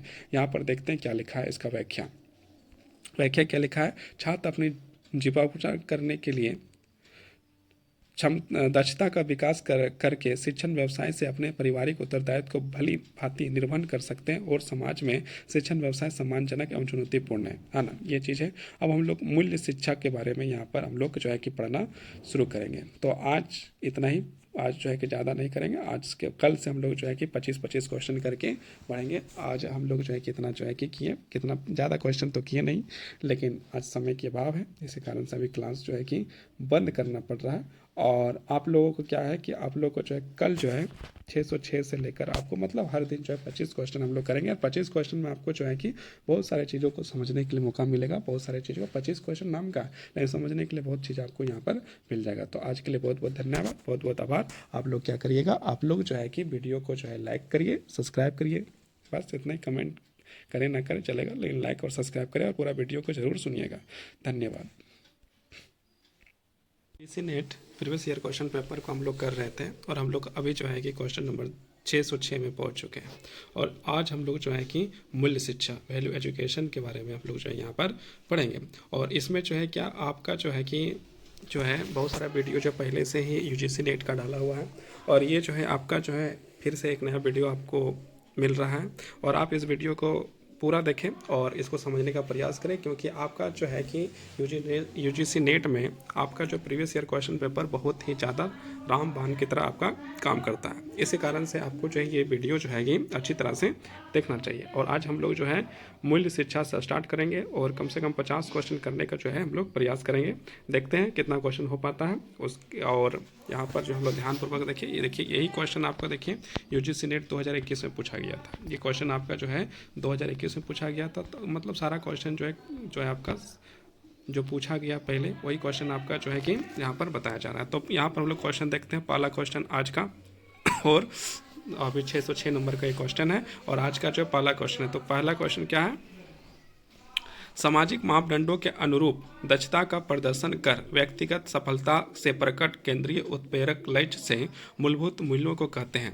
तो मूलभूत मूल्यों को क्या कहते हैं? एक नंबर आत्मनिर्देशी मूल्य, बी सुखवादी मूल्य, सी उपलब्धि मूल्य, डी शक्ति मूल्य। तो इसका आंसर आपका हो जाएगा ऑप्शन नंबर सी जो है आपका जो है सही आंसर हो जाएगा। उपलब्धि मूल्य इसका जो है कि हम लोग सही आंसर हो जाएगा। ये आपका जो है 2021 में ये सवाल जो आपका यूजीसी नेट में पूछा गया था। इसकी व्याख्या देखते हैं। सामाजिक मापदंडों के अनुरूप दक्षता का प्रदर्शन कर व्यक्तिगत सफलता में प्रकट केंद्रीय उत्प्रेरक लक्ष्य से मूलभूत मूल्य को उपलब्धि मूल्य कहते हैं। उपलब्धि मूल्य किसी दिए गए कार्य पर सफल होने के लिए व्यक्तियों के पास प्रोत्साहन या उद्देश्य है। अब हम लोग क्वेश्चन नंबर 607 करते हैं। नीचे दिए गए दो कथन है, कथन 1 और कथन 2। मूल्य विकास के लिए स्कूल और अध्यापकों के सचेतन, सुनिश्चित और सुविचारित प्रयास आवश्यक होते हैं। और कथन 2 में कहता है सतत विकास के लिए आवश्यक मूल्य स्कूली वातावरण में नहीं सिखाए जा सकते हैं। तो ये आपके जो है यहाँ पर दो आपका स्टेटमेंट है, उसमें से आपका एक आपका जो है ऑप्शन जो होगा, ऑप्शन में से आपका एक ऑप्शन आपका जो सही होगा। तो यहाँ पर हम लोग देखते हैं, पहला ऑप्शन लिखा हुआ है कथन 1 और 2 दोनों सही है। दूसरा में आपका कहता है कथन 1 और 2 दोनों मतलब पहला जो है दोनों सही है, फिर दूसरा सही है, मतलब यहाँ पर मिस्टेक हो गया है। तो ऑप्शन बी में आपका एक प्रकार से लिखा होगा दोनों कथन जो है गलत है। और सी में आपका है कथन 1 सत्य है किंतु कथन 2 जो है आपका गलत है। और डी में आपका क्या है कथन 1 गलत है किंतु 2 जो आपका सही है। तो यहाँ पर इसका आंसर आपका हो जाएगा ऑप्शन नंबर सी आपका जो है सही हो जाएगा। कथन 1 आपका सत्य है लेकिन कथन 2 जो है आपका क्या है आपका गलत है। कथन 2 आपका जो है कि गलत है। अब हम लोग जो है ये क्वेश्चन को जो देखिएगा तो ये क्वेश्चन आपका कब पूछा गया? तो ये क्वेश्चन आपका जो है कि 2021 में ये सवाल को जो आपका पूछा गया। अभी हम लोग यहाँ पर देखते हैं इसकी व्याख्या में क्या लिखा है? कथन 1 सही है, मूल्य विकास में वृद्धि और विकास हेतु स्कूल और शिक्षकों द्वारा सचेत, सुनिश्चित और सुविचारित प्रयास आवश्यक होते हैं। कथन 2 गलत है। पहला कथन यह बताता है कि मूल्य वृद्धि स्कूल व्यवस्था में संभव है। अब हम लोग जो है क्वेश्चन नंबर 608 में आ गए हैं। इसमें भी डबल स्टेटमेंट आपका दिया गया है। तो पहला स्टेटमेंट आपका क्या लिखा है? इंद्रियों द्वारा पुष्टि की गई परिघटनाओं और अतः ज्ञान को प्रमाणित रूप से अविष्ट ज्ञान नहीं कहा जा सकता। और ऑप्शन आपका कथन जो है 2 में लिखा गया विज्ञान को अनिवार्य मूल्य मुक्त तरीके से संचालित किया जाना चाहिए। और इसमें जो आपका कथन जो है दिया गया है इसमें से आपका एक सही होगा। तो पहला कथन में क्या लिखा है? ऑप्शन नंबर 1 में आपका लिखा हुआ है कथन 1 और 2 दोनों आपका जो है सही है। बी में लिखा गया है कथन 1 और 2 दोनों गलत है। और आपका सी में लिखा गया कथन 1 सही है किंतु कथन 2 जो है गलत है। और आपका डी में लिखा गया है, डी में क्या लिखा गया है? कथन 1 गलत है किंतु कथन 2 जो आपका सही है। तो इसका आंसर आपका हो जाएगा option number B. Option number B हो जाएगा, मतलब कथन 1 आपका जो क्या है गलत है और कथन 2 जो आपका क्या है आपका कथन 2 जो है आपका सही है। अब इसकी हम लोग व्याख्या को देखते हैं। व्याख्या में क्या लिखा है? इंद्रियों द्वारा पुष्टि की गई परिघटनाओं को अंत ज्ञान को प्रमाणित के रूप में अभिष्ट ज्ञान कहा जा सकता है। अतः कथन 1 गलत है। अतः विज्ञान के अनिवार्य मूल्य मुक्त तरीके से संचालित किया जा सकता है। क्वेश्चन नंबर 609 और यहाँ पर भी 2 कथन दिए गए। तो पहला कथन देखते हैं क्या लिखा है? एक समग्र और बहुविषयक शिक्षा का उद्देश्य विद्यार्थियों के बौद्धिक, सौंदर्य, शास्त्रीय, सामाजिक, शारीरिक, मानसिक और नैतिक क्षमताओं का विकास है। और यहाँ पर आपका जो है कथन 2 में आपका क्या कहा जा रहा है? कथन 2 में लिखा है 21वीं शताब्दी में व्यक्तियों को सफल होने के लिए केवल बौद्धिक क्षमता की आवश्यकता होती है। अब यहाँ पर जो आपके कथन दिए हैं 4 और 4 कथन क्या है? कथन 1 और 2 दोनों सत्य है। कथन 2 कथन 1 और 2 दोनों असत्य है। सी में लिखा है कथन 1 सत्य है लेकिन 2 असत्य है। और डी में आपका लिखा है कथन 1 असत्य है लेकिन कथन 2 जो है आपका सत्य है। तो इसका आंसर आपका हो जाएगा ऑप्शन नंबर सी जो है आपका ये सही हो जाएगा। ये आपका जो है कि 2021 में ये सवाल जो आपका पूछा गया था। अब इसकी व्याख्या को देखते हैं। एक समस्त और बहुविषयक शिक्षा का उद्देश्य विद्यार्थियों के बौद्धिक, सौंदर्य, शास्त्रीय, सामाजिक, शारीरिक, मानसिक और नैतिक क्षमताओं का विकास है। अतः कथन 1 सत्य है। 21वीं शताब्दी में व्यक्तियों को सफल होने के लिए बौद्धिक, सामाजिक, नैतिक क्षमता की आवश्यकता होती है। उपयुक्त कथन 2 असत्य है। अब हम लोग जो है कि नेक्स्ट क्वेश्चन 610 की ओर बढ़ चुके हैं। 610 में क्या लिखा है? निम्नलिखित में से उन मूल्यों की पहचान कीजिए। उन मूल्यों की जो है पहचान करने के लिए बोला जा रहा है जिन्हें सात्विक मूल्य की संज्ञा दी जाती है।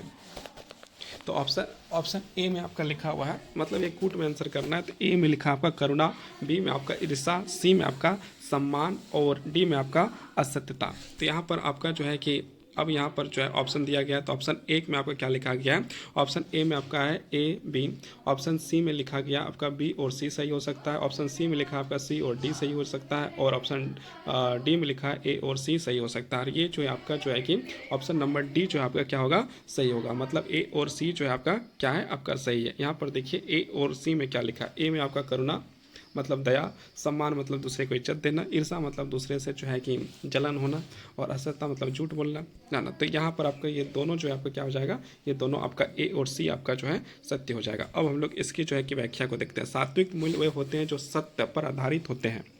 इसमें सम्मान, दुख, करुणा, सुख, सत्यता, अहिंसा आदि को आदि रखा जाता है। अब हम लोग जो है क्वेश्चन नंबर 611 में आ गए हैं। संस्थानों में मूल्य शिक्षा का मुख्य उद्देश्य क्या है?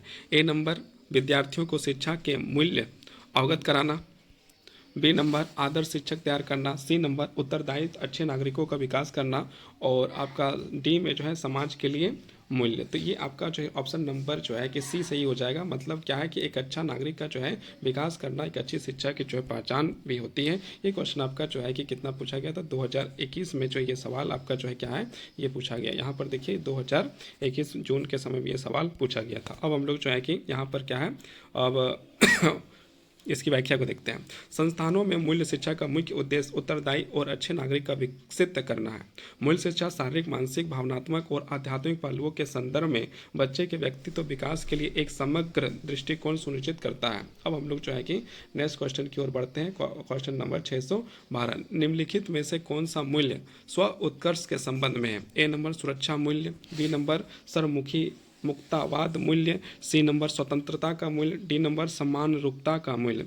अब इसमें जो है आपका आंसर हो जाएगा, आंसर नंबर बी जो है आपका सही हो जाएगा। समयुक्ता का मूल्य जो आपका यहाँ पर आपका सही हो जाएगा। ये क्वेश्चन भी आपका 2021 में पूछा गया था। अब इसमें जो है कि हम लोग देखते हैं व्याख्या को देखते हैं। समयुक्ता मूल्य व उत्कर्ष के संबंध में है। स्व उत्कर्ष का मूल्य एक व्यक्तित्व विशेषता जिसमें व्यक्तिगत सीमाओं का विस्तार शामिल है, जिसमें संभावित रूप से आध्यात्मिक विचारों का अनुभव करना शामिल है, जैसे कि स्वयं को ब्रह्मांड का एक अभिन्न अंग मानना है। अब हम लोग क्वेश्चन नंबर 613 में पहुंच चुके हैं। इसमें जो लिस्ट दिया गया और मिलाने के लिए कहा गया, तो इसमें सीधे व्याख्या में जाते हैं और व्याख्या में जो है मिलाते हैं। और यहाँ पर आपका ए चरण जो है आपका क्या है, मूल्य संग्रहण, इन्हें समुदाय के सदस्यों से प्राप्त किया जा सकता है। बी में आपका दूसरा चरण में था मूल्य आंकलन। मूल्य आंकलन जो आपका व्यक्तित्व पसंदीदा मूल्यों का चयन और उपयोग सिखाने में सहायता करता है।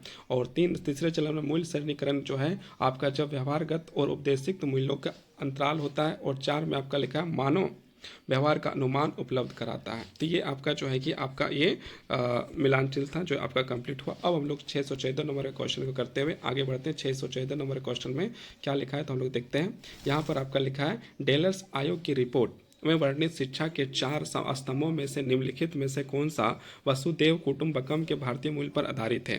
तो यहाँ पर आपका जो है कि दिया है 4 ऑप्शन। पहला ऑप्शन क्या है, जानने के लिए अधिगम, दूसरा आपका है करने के लिए अधिगम, और तीसरा आपका है होने के लिए अधिगम, और 4 में आपका सहयोग के साथ जीने का अधिगम। तो आपका जो है कि सबसे अच्छा ऑप्शन जो इसको टिक करना है, तो ये आपका जो है कि ऑप्शन नंबर डी जो आपका क्या हो जाएगा, सही हो जाएगा। सहयोग के लिए, सहयोग के साथ जीने का अधिगम आपका सही हो जाएगा। इसकी व्याख्या को देखते हैं। डेलर्स रिपोर्ट 1996 डेलर्स आयोग द्वारा बनाई गई एक रिपोर्ट थी। इसने 2 प्रमुख अवधारणाओं के आधार पर शिक्षा के एक एकीकृत दृष्टिकोण का प्रस्ताव रखा। इस प्रस्ताव के अंतर्गत शिक्षा के 4 स्तंभ दिए गए हैं, जिसमें learning to know, learning to learn to do तथा लर्निंग टू लिव टुगेदर सम्मिलित है। जिसमें लर्निंग टू लिव टुगेदर सहयोग के साथ जीने के लिए अधिगम को वसुदेव कुटुंबकम को भारतीय मूल का दर्शाने वाला स्तंभ बताया गया है। अब हम लोग क्वेश्चन नंबर 615 में आ चुके हैं। इसमें आपका स्टेटमेंट दिया गया है। तो पहला स्टेटमेंट में क्या लिखा है, पराविद्या का अभिप्राय वह ज्ञान है जो मनुष्य के अनुभवों से परे है। कथन 2 में कहा गया आपका अपराविद्या का अभिप्राय उस ज्ञान से है जो मनुष्य के अनुभव पर आधारित है। इसके जो है 4 ऑप्शन आपको दिए गए हैं। 4 ऑप्शन में क्या लिखा है, कथन 1 और 2 दोनों सही है। बी ऑप्शन में लिखा गया है कथन 1 और 2 दोनों गलत है। ऑप्शन सी में लिखा गया है कथन 1 सत्य है परंतु कथन बी जो है कि गलत है। डी में आपका लिखा गया है कथन 1 असत्य है लेकिन कथन जो है आपका सही है। तो इसका आंसर हो जाएगा ऑप्शन नंबर ए आपका जो है कि सही आंसर हो जाएगा। अब हम लोग जो है इसकी व्याख्या को देखते हैं। उपनिवेश परंपरा के अंतर्गत ज्ञात ज्ञान को दो व्यापक विधाओं में बांटा गया है। पराविद्या उच्च ज्ञान को मानवीय अनुभवों से परे हो, अपराविद्या निम्न ज्ञान को मानवीय अनुभवों से आधारित हो। अब हम लोग क्वेश्चन नंबर 616 की ओर बढ़ते हैं। 616 में क्या लिखा है, किस मापनी के वर्गीकरण के तथा कर्म दोनों गुण उपस्थित होते हैं। तो यहाँ पर आपको बताना है कि जो है क्या आंसर आपका सही हो जाएगा, है ना। तो यहाँ पर आपका जो है 4 ऑप्शन दिया गया है, 4 ऑप्शन दिया गया है। यहाँ पर इसका आंसर भी जो है कि यहाँ पर आपका दिया गया है। तो वहाँ पर पहले हम लोग इसका जो है कि यहाँ पर देखते हैं ऑप्शन। किस मापनी के वर्गीकरण तथा कर्म दोनों गुण उपस्थित होते हैं। नामिक, बी नंबर कर्मिक, सी नंबर अंतराल, डी नंबर अनुपात। तो इसका आंसर आपका हो जाएगा ऑप्शन नंबर बी जो है इसका सही आंसर है, कर्मिक इसका सही आंसर हो जाएगा। इसकी जो हम लोग व्याख्या देखते हैं। मापनी तथा उनके गुण निम्न है। नामिक मापनी के गुण वर्गीकरण है, कर्मिक मापनी का गुण वर्गीकरण कर्म है, अंतराल मापनी गुण वर्गीकरण कर्म और समान इकाई है। 4 अनुपात मापनी का गुण वर्गीकरण कर्म समान इकाई तथा निरपेक्ष शून्य है।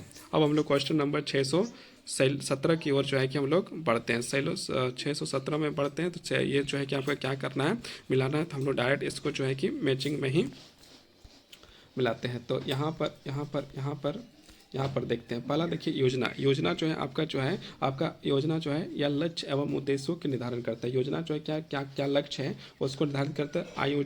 आयोजन करना यह स्रोतों व लोगों का एक साथ मिलाता है। जो आयोजन होता है उसमें जो बहुत सारे लोग तो मतलब साथ मिलाता है। अभिप्रेरणा या कार्य प्रांशिक क्रियाकलापों के वियोजन में शामिल हो जाता है। और आपका नियंत्रण जो है आपका नियंत्रण को देखा जाए तो नियंत्रण आपका यह परमाणु प्रतिपुष्टि को शामिल करता है और निपरित क्रिया की तुलना के लिए अनुवर्तित कार्यवाही करता है। ये जो आपका सही हो जाएगा। तो ये आपका जो है कि मिलान चिन्ह हो जाएगा। अब हम लोग क्वेश्चन नंबर 618 की ओर बढ़ते हैं। 618 में क्या लिखा है, उन शिक्षण कार्य नीतियों की पहचान कीजिए जो अप्रत्यक्ष अनुदेश में अपनाई जाती है। यहाँ पर आपके 4 ऑप्शन दिए जाएंगे। इसमें से पहले इसको कूट में आंसर करना है। तो इसको देखिए, ए नंबर में लिखा है आपका प्रत्यक्ष और परोक्ष दृष्टांतों का बल देना। बी में आपका लिखा है उद्दीपन सामग्री प्रस्तुत करना। सी में है आपका पूछताछ आधारित प्रश्न उत्तर सत्र। डी में आपका है आपका प्रस्तुतिकरण प्रश्न पूछना एवं प्रतिपुष्टि प्रदान करना। और ई में आपका लिखा है समस्या समाधान को बढ़ावा देना। यहाँ पर आपका जो है आंसर आपको करना है। तो यहाँ पर 4 ऑप्शन है, ए बी सी में आपका जो है ए नंबर में ए बी सी जो है, बी ऑप्शन में आपको बताया गया बी सी और डी है। और सी में आपका लिखा गया है सी डी और ई है। और आपका जो है डी में लिखा गया है ए सी और ई है। तो इसका आंसर हो जाएगा ऑप्शन नंबर डी जो आपका बिल्कुल सही हो जाएगा। ये 2020 में ये सवाल पूछा गया था। अब हम लोग जो है क्वेश्चन का जो थोड़ा व्याख्या देखते हैं। अप्रत्यक्ष अनुदेश में अपनाए जाने वाले कार्य नीतियां हैं प्रत्यक्ष और परोक्ष दृष्टांतों पर बल देना, पूछताछ आधारित प्रश्न सत्र का आयोजन करना, छात्रों के मध्य समस्याओं का समाधान उपायों को बढ़ावा देना। अब लोग क्वेश्चन नंबर 619 में जाते हैं। 619 में क्या है, 619 को जो है हम लोग देखते हैं। जब बेसरमी स्तर शिक्षण और अधिगम सफल होते हैं तो विद्यार्थी में निम्नलिखित गुण उभर कर सामने आते हैं। यहाँ पर इसको भी जो आपको कूट में आंसर करना है। तो यहाँ पर सूचना के आधार पर हेतु दृढ़ तार्किक आधार। 2 में लिखा है आपका समान प्रकृति के परखी हुई व्यापक अंतर्दृष्टि। 3 में लिखा आपका सूचनाओं के एक दृष्ट संबंधगत ढांचा। और आगे हम लोग यहाँ पर देखते हैं आगे क्या लिखा है आपका विकसित करने एवं उन्हें स्वयं समाधान करने की समस्याओं को विकसित करने एवं उन्हें स्वयं समाधान करने की अभिवृद्धि। 5 में आपका लिखा गया है किसी तथ्य तथा संबंध जानना और उसे साधन के रूप में प्रयोग करना। अब इसका जो है कि हम लोग को कूट में आंसर करना है। तो यहाँ पर देखिए ए नंबर में आपका लिखा है 1 और 2 सही हो जाएगा। बी में आपका लिखा है 2 और 4 सही हो जाएगा। सी में आपका 3 और 4 और डी में आपका लिखा है 4 और 5। तो इसका सही आंसर आपका ऑप्शन नंबर बी जो है आपका सही हो जाएगा। 2 और 4 आपका क्या है आपका सही आंसर। अब इसके हम लोग व्याख्या देखते हैं। व्याख्या में क्या लिखा है, जब विधर्मी स्तर शिक्षण और अधिगम सफल होते हैं तो विद्यार्थी के समान प्रकृति की परखी गई है व्यापक दृष्टिकोण तथा समस्याओं को विकसित करने एवं उन्हें स्वयं समाधान करने की अभिवृद्धि क्षमता जैसे गुण उभर कर सामने आते हैं। विधर्मी स्तर शिक्षण सर्वोच्च स्तर होना, स्मृति स्तर तथा बोध स्तर दोनों इसके अंतर्गत सम्मिलित होते हैं। विधर्मी स्तर का प्रमुख प्रस्ताव हंट है। अब हम लोग क्वेश्चन नंबर 620 में जाते हैं। 620 में क्या लिखा है, 620 में आपका लिखा है अभिक्रमित अनुदेशात्मक सामग्री एवं अधिगम के महत्वपूर्ण अनुसिद्धांतों यथा सक्रिय अनुक्रियाओं एवं तत्कालिक प्रतिपुष्टि का अनुप्रयोग होता है। और 2 में स्टेटमेंट 2 में आपका लिखा है स्किनर का परमल अनुसिद्धांत रेखीय प्रकार की अभिक्रमिक अनुदेशात्मक सामग्री निर्माण में निहित आधार है। तो ये आपका जो है कि दो सवाल जो है आपके पूछे गए थे, मतलब दो स्टेटमेंट आपको पूछा गया, उसमें से आपका जो है कौन सा सही है कौन सा गलत है उसको यहाँ पर आपको लिखना है। तो यहाँ पर देखिए ऑप्शन नंबर ए कथन 1 और 2 दोनों सही है, बी में आपका लिखा है कथन 1 और 2 दोनों गलत हैं, ऑप्शन सी कथन 1 सत्य है किंतु 2 जो है गलत है, कथन 1 असत्य है किंतु कथन 2 जो है कि आपका सही है। तो इसका आंसर हो जाएगा ऑप्शन नंबर ए जो है आपका क्या हो जाएगा, इसका ऑप्शन नंबर ए जो आपका सही हो जाएगा। ऑप्शन नंबर ए आपका क्या है, सही है। ये क्वेश्चन आपका 2020 में पूछा गया था। अब हम लोग आप जो इसकी व्याख्या को देखते हैं। कथन, दोनों कथन सही है। अभिप्रेत अनुदेशात्मक सामग्री अधिगम के सिद्धांतों पर आधारित है, जिसमें लघु सोपान, सक्रिय भागीदारी और प्रतिक्रिया पूर्ण बलन, स्वगृहता, स्व मूल्यांकन और तत्कालिक प्रतिपुष्टि महत्वपूर्ण योगदान देते हैं। ये आपका जो है कि व्याख्या भी हो गया। अब हम लोग आगे जो है स्किनर का पूर्ववर्णन सिद्धांत और अभिक्रिया अनुदेशात्मक सामग्री के परिणामों में प्रभावित व्यवहारों और परिवर्तन का अवबोध भी कराता है। अब हम लोग क्वेश्चन नंबर 621 में आते हैं। इसमें 2 कथन आपके दिए गए हैं। तो पहला कथन ए में आपका क्या लिखा है, शिक्षा की वे व्यवस्थाएं जो स्थान सापेक्ष, समय सापेक्ष तथा व्यक्ति सापेक्ष आती हैं, उन्हें औपचारिक की संख्या दी जाती है तथा ये विहित नियम एवं प्रवृत्तियों पर सृजित होती है। और इसका तर्क दिया हुआ है, मुक्त विद्यालय और विद्यालय औपचारिक शिक्षा के उदाहरण हैं क्योंकि वे विहित प्रक्रियाओं द्वारा सृजित होते हैं। अब इसको कूट में आंसर करना है। तो ए में लिखा है आपका ए और आर दोनों सही है और ए आर की सही व्याख्या है। बी में आपका लिखा है ए और आर दोनों सही है, आर ए की सही व्याख्या है। सी में आपका लिखा है ए सही है परंतु आर सही नहीं है और आपका डी में लिखा है ए सही है परंतु आर जो है आपका सही, ए सही नहीं है परंतु आर आपका जो है क्या है, सही है ना। तो यहाँ पर आपको जो है कि आंसर जो है आपको करना है। तो इसका आंसर आपका हो जाएगा option number C. Option number C इसका जो है आपका पूरी तरह जो है कि आपका सही आंसर हो जाएगा। और ये सवाल जो है हम लोग कूट में दिया है, इसको जो है कि एक प्रकार से हम लोग को समझना बहुत ज़रूरी है ना। तो ये आपका जो है कि आंसर नंबर सी आपका क्या हो जाएगा, सही हो जाएगा। और ये सवाल देखिए, ये सवाल जो है 2020 का पूछा हुआ सवाल है यूजीसी नेट में।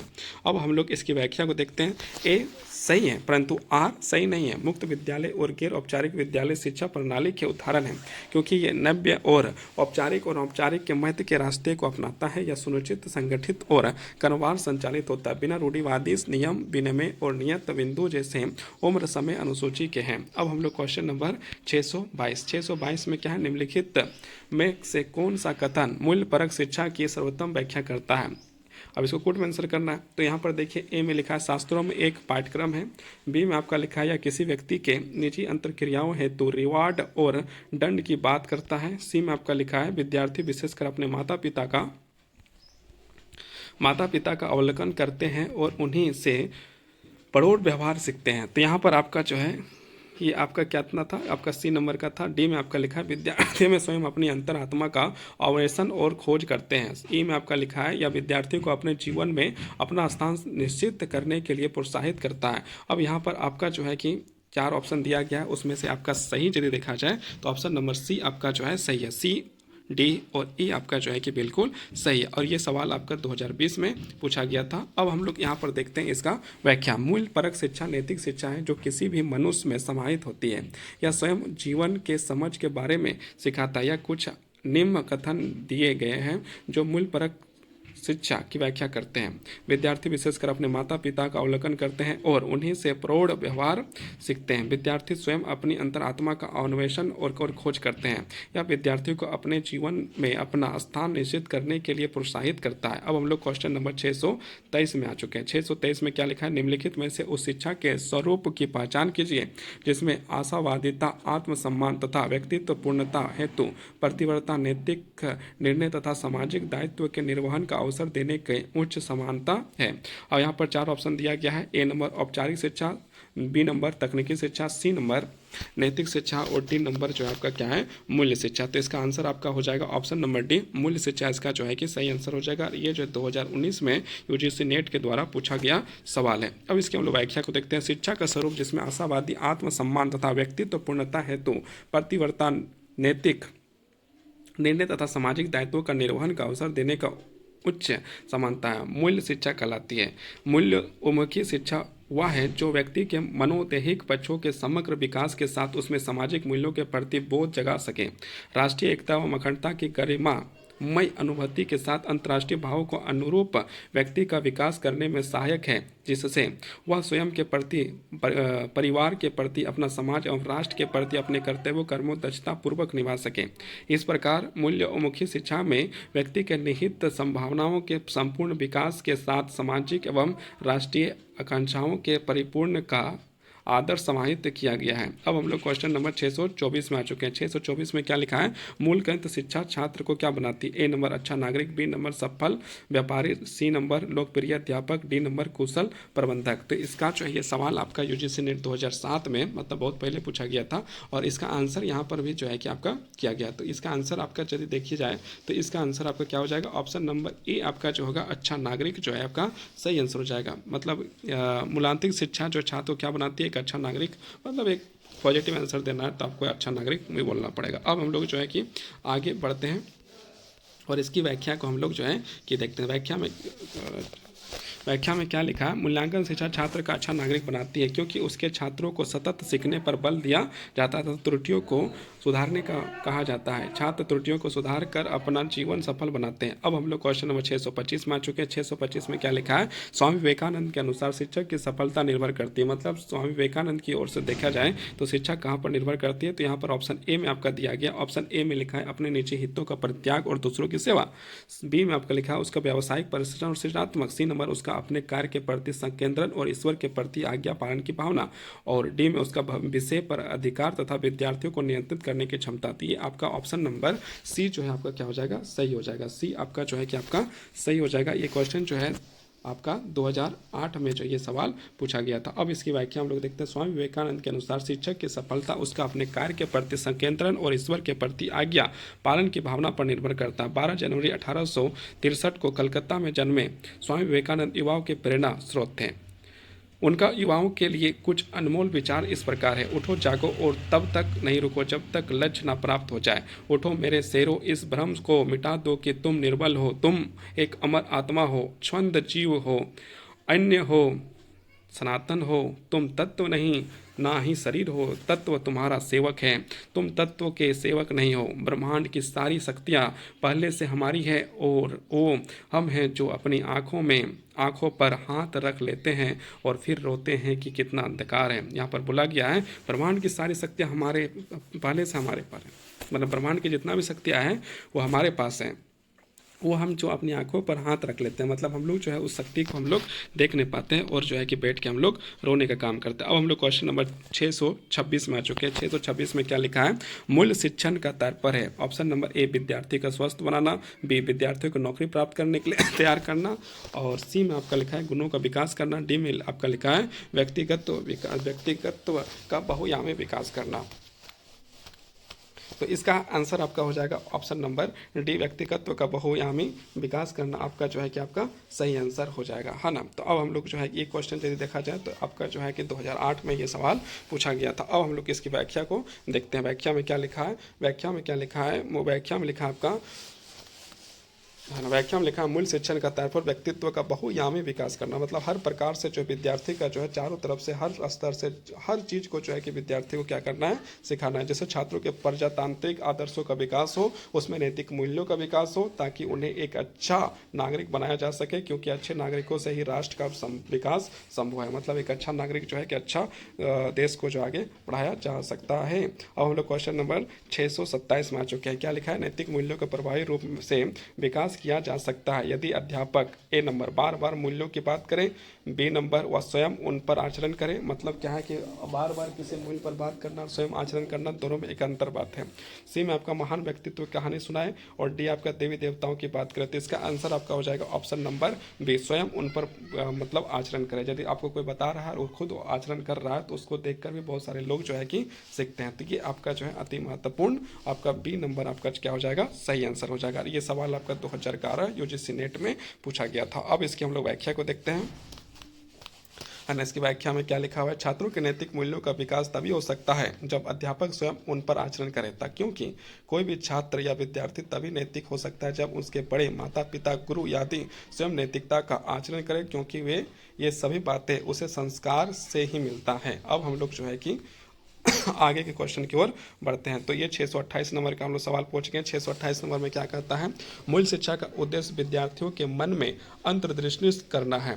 ए नंबर नैतिक मूल्यों का, सामाजिक मूल्यों का, सी आपका राजनीतिक मूल्यों का, डी नंबर आपका आर्थिक मूल्यों का। इसका आंसर हो जाएगा ऑप्शन नंबर ए, नैतिक मूल्यों का आपका क्या हो जाएगा, सही आंसर हो जाएगा। ये जो है आपका आंसर, ये क्वेश्चन जो आपका 2011 में पूछा गया था। मूल्य शिक्षा का उद्देश्य विद्यार्थियों के मन में नैतिक मूल्य का अंतर्दृष्टि करना है, ताकि वह उत्तम शिक्षा प्राप्त करके अपना सर्वांगीण विकास करे, साथ ही वह देश और मानवता की उन्नति के लिए कार्य करे। अब हम लोग क्वेश्चन नंबर 629 की ओर पहुंच चुके हैं। 629 में देखते हैं, शिक्षा मनुष्य में पहले से विराजमान पूर्णता का अभिभाव है डॉट डॉट के द्वारा। अब किसके द्वारा कहा गया, तो ये आपका जो है महात्मा गांधी, रविन्द्रनाथ टैगोर, स्वामी विवेकानंद या श्री अरबिंदो। तो ये जो है आपका ऑप्शन नंबर सी आपका सही हो जाएगा। ये बात जो है कि आपका क्या स्वामी विवेकानंद जी कहे थे, और ये सवाल आपका पूछा गया था 2014 में जो ये सवाल आपका पूछा गया। कहा किसने, तो स्वामी विवेकानंद जी ने कहा था। अब हम लोग इसकी जो है व्याख्या को देखते हैं।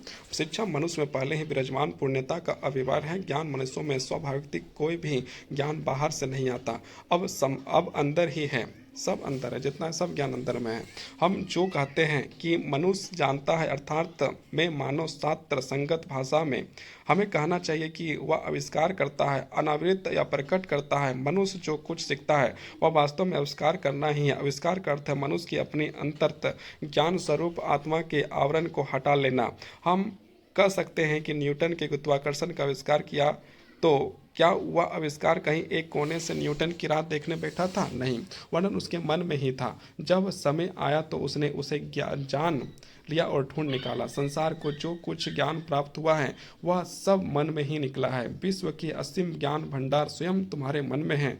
बाहरी संसार तो एक सुझाव, एक प्रेरक मात्र है, जो तुम्हें अपने ही मन का अध्ययन करने के लिए प्रेरित करता है। सेब के गिरने से न्यूटन को कुछ सूझ पड़ा और उसने अपने मन को अध्ययन किया।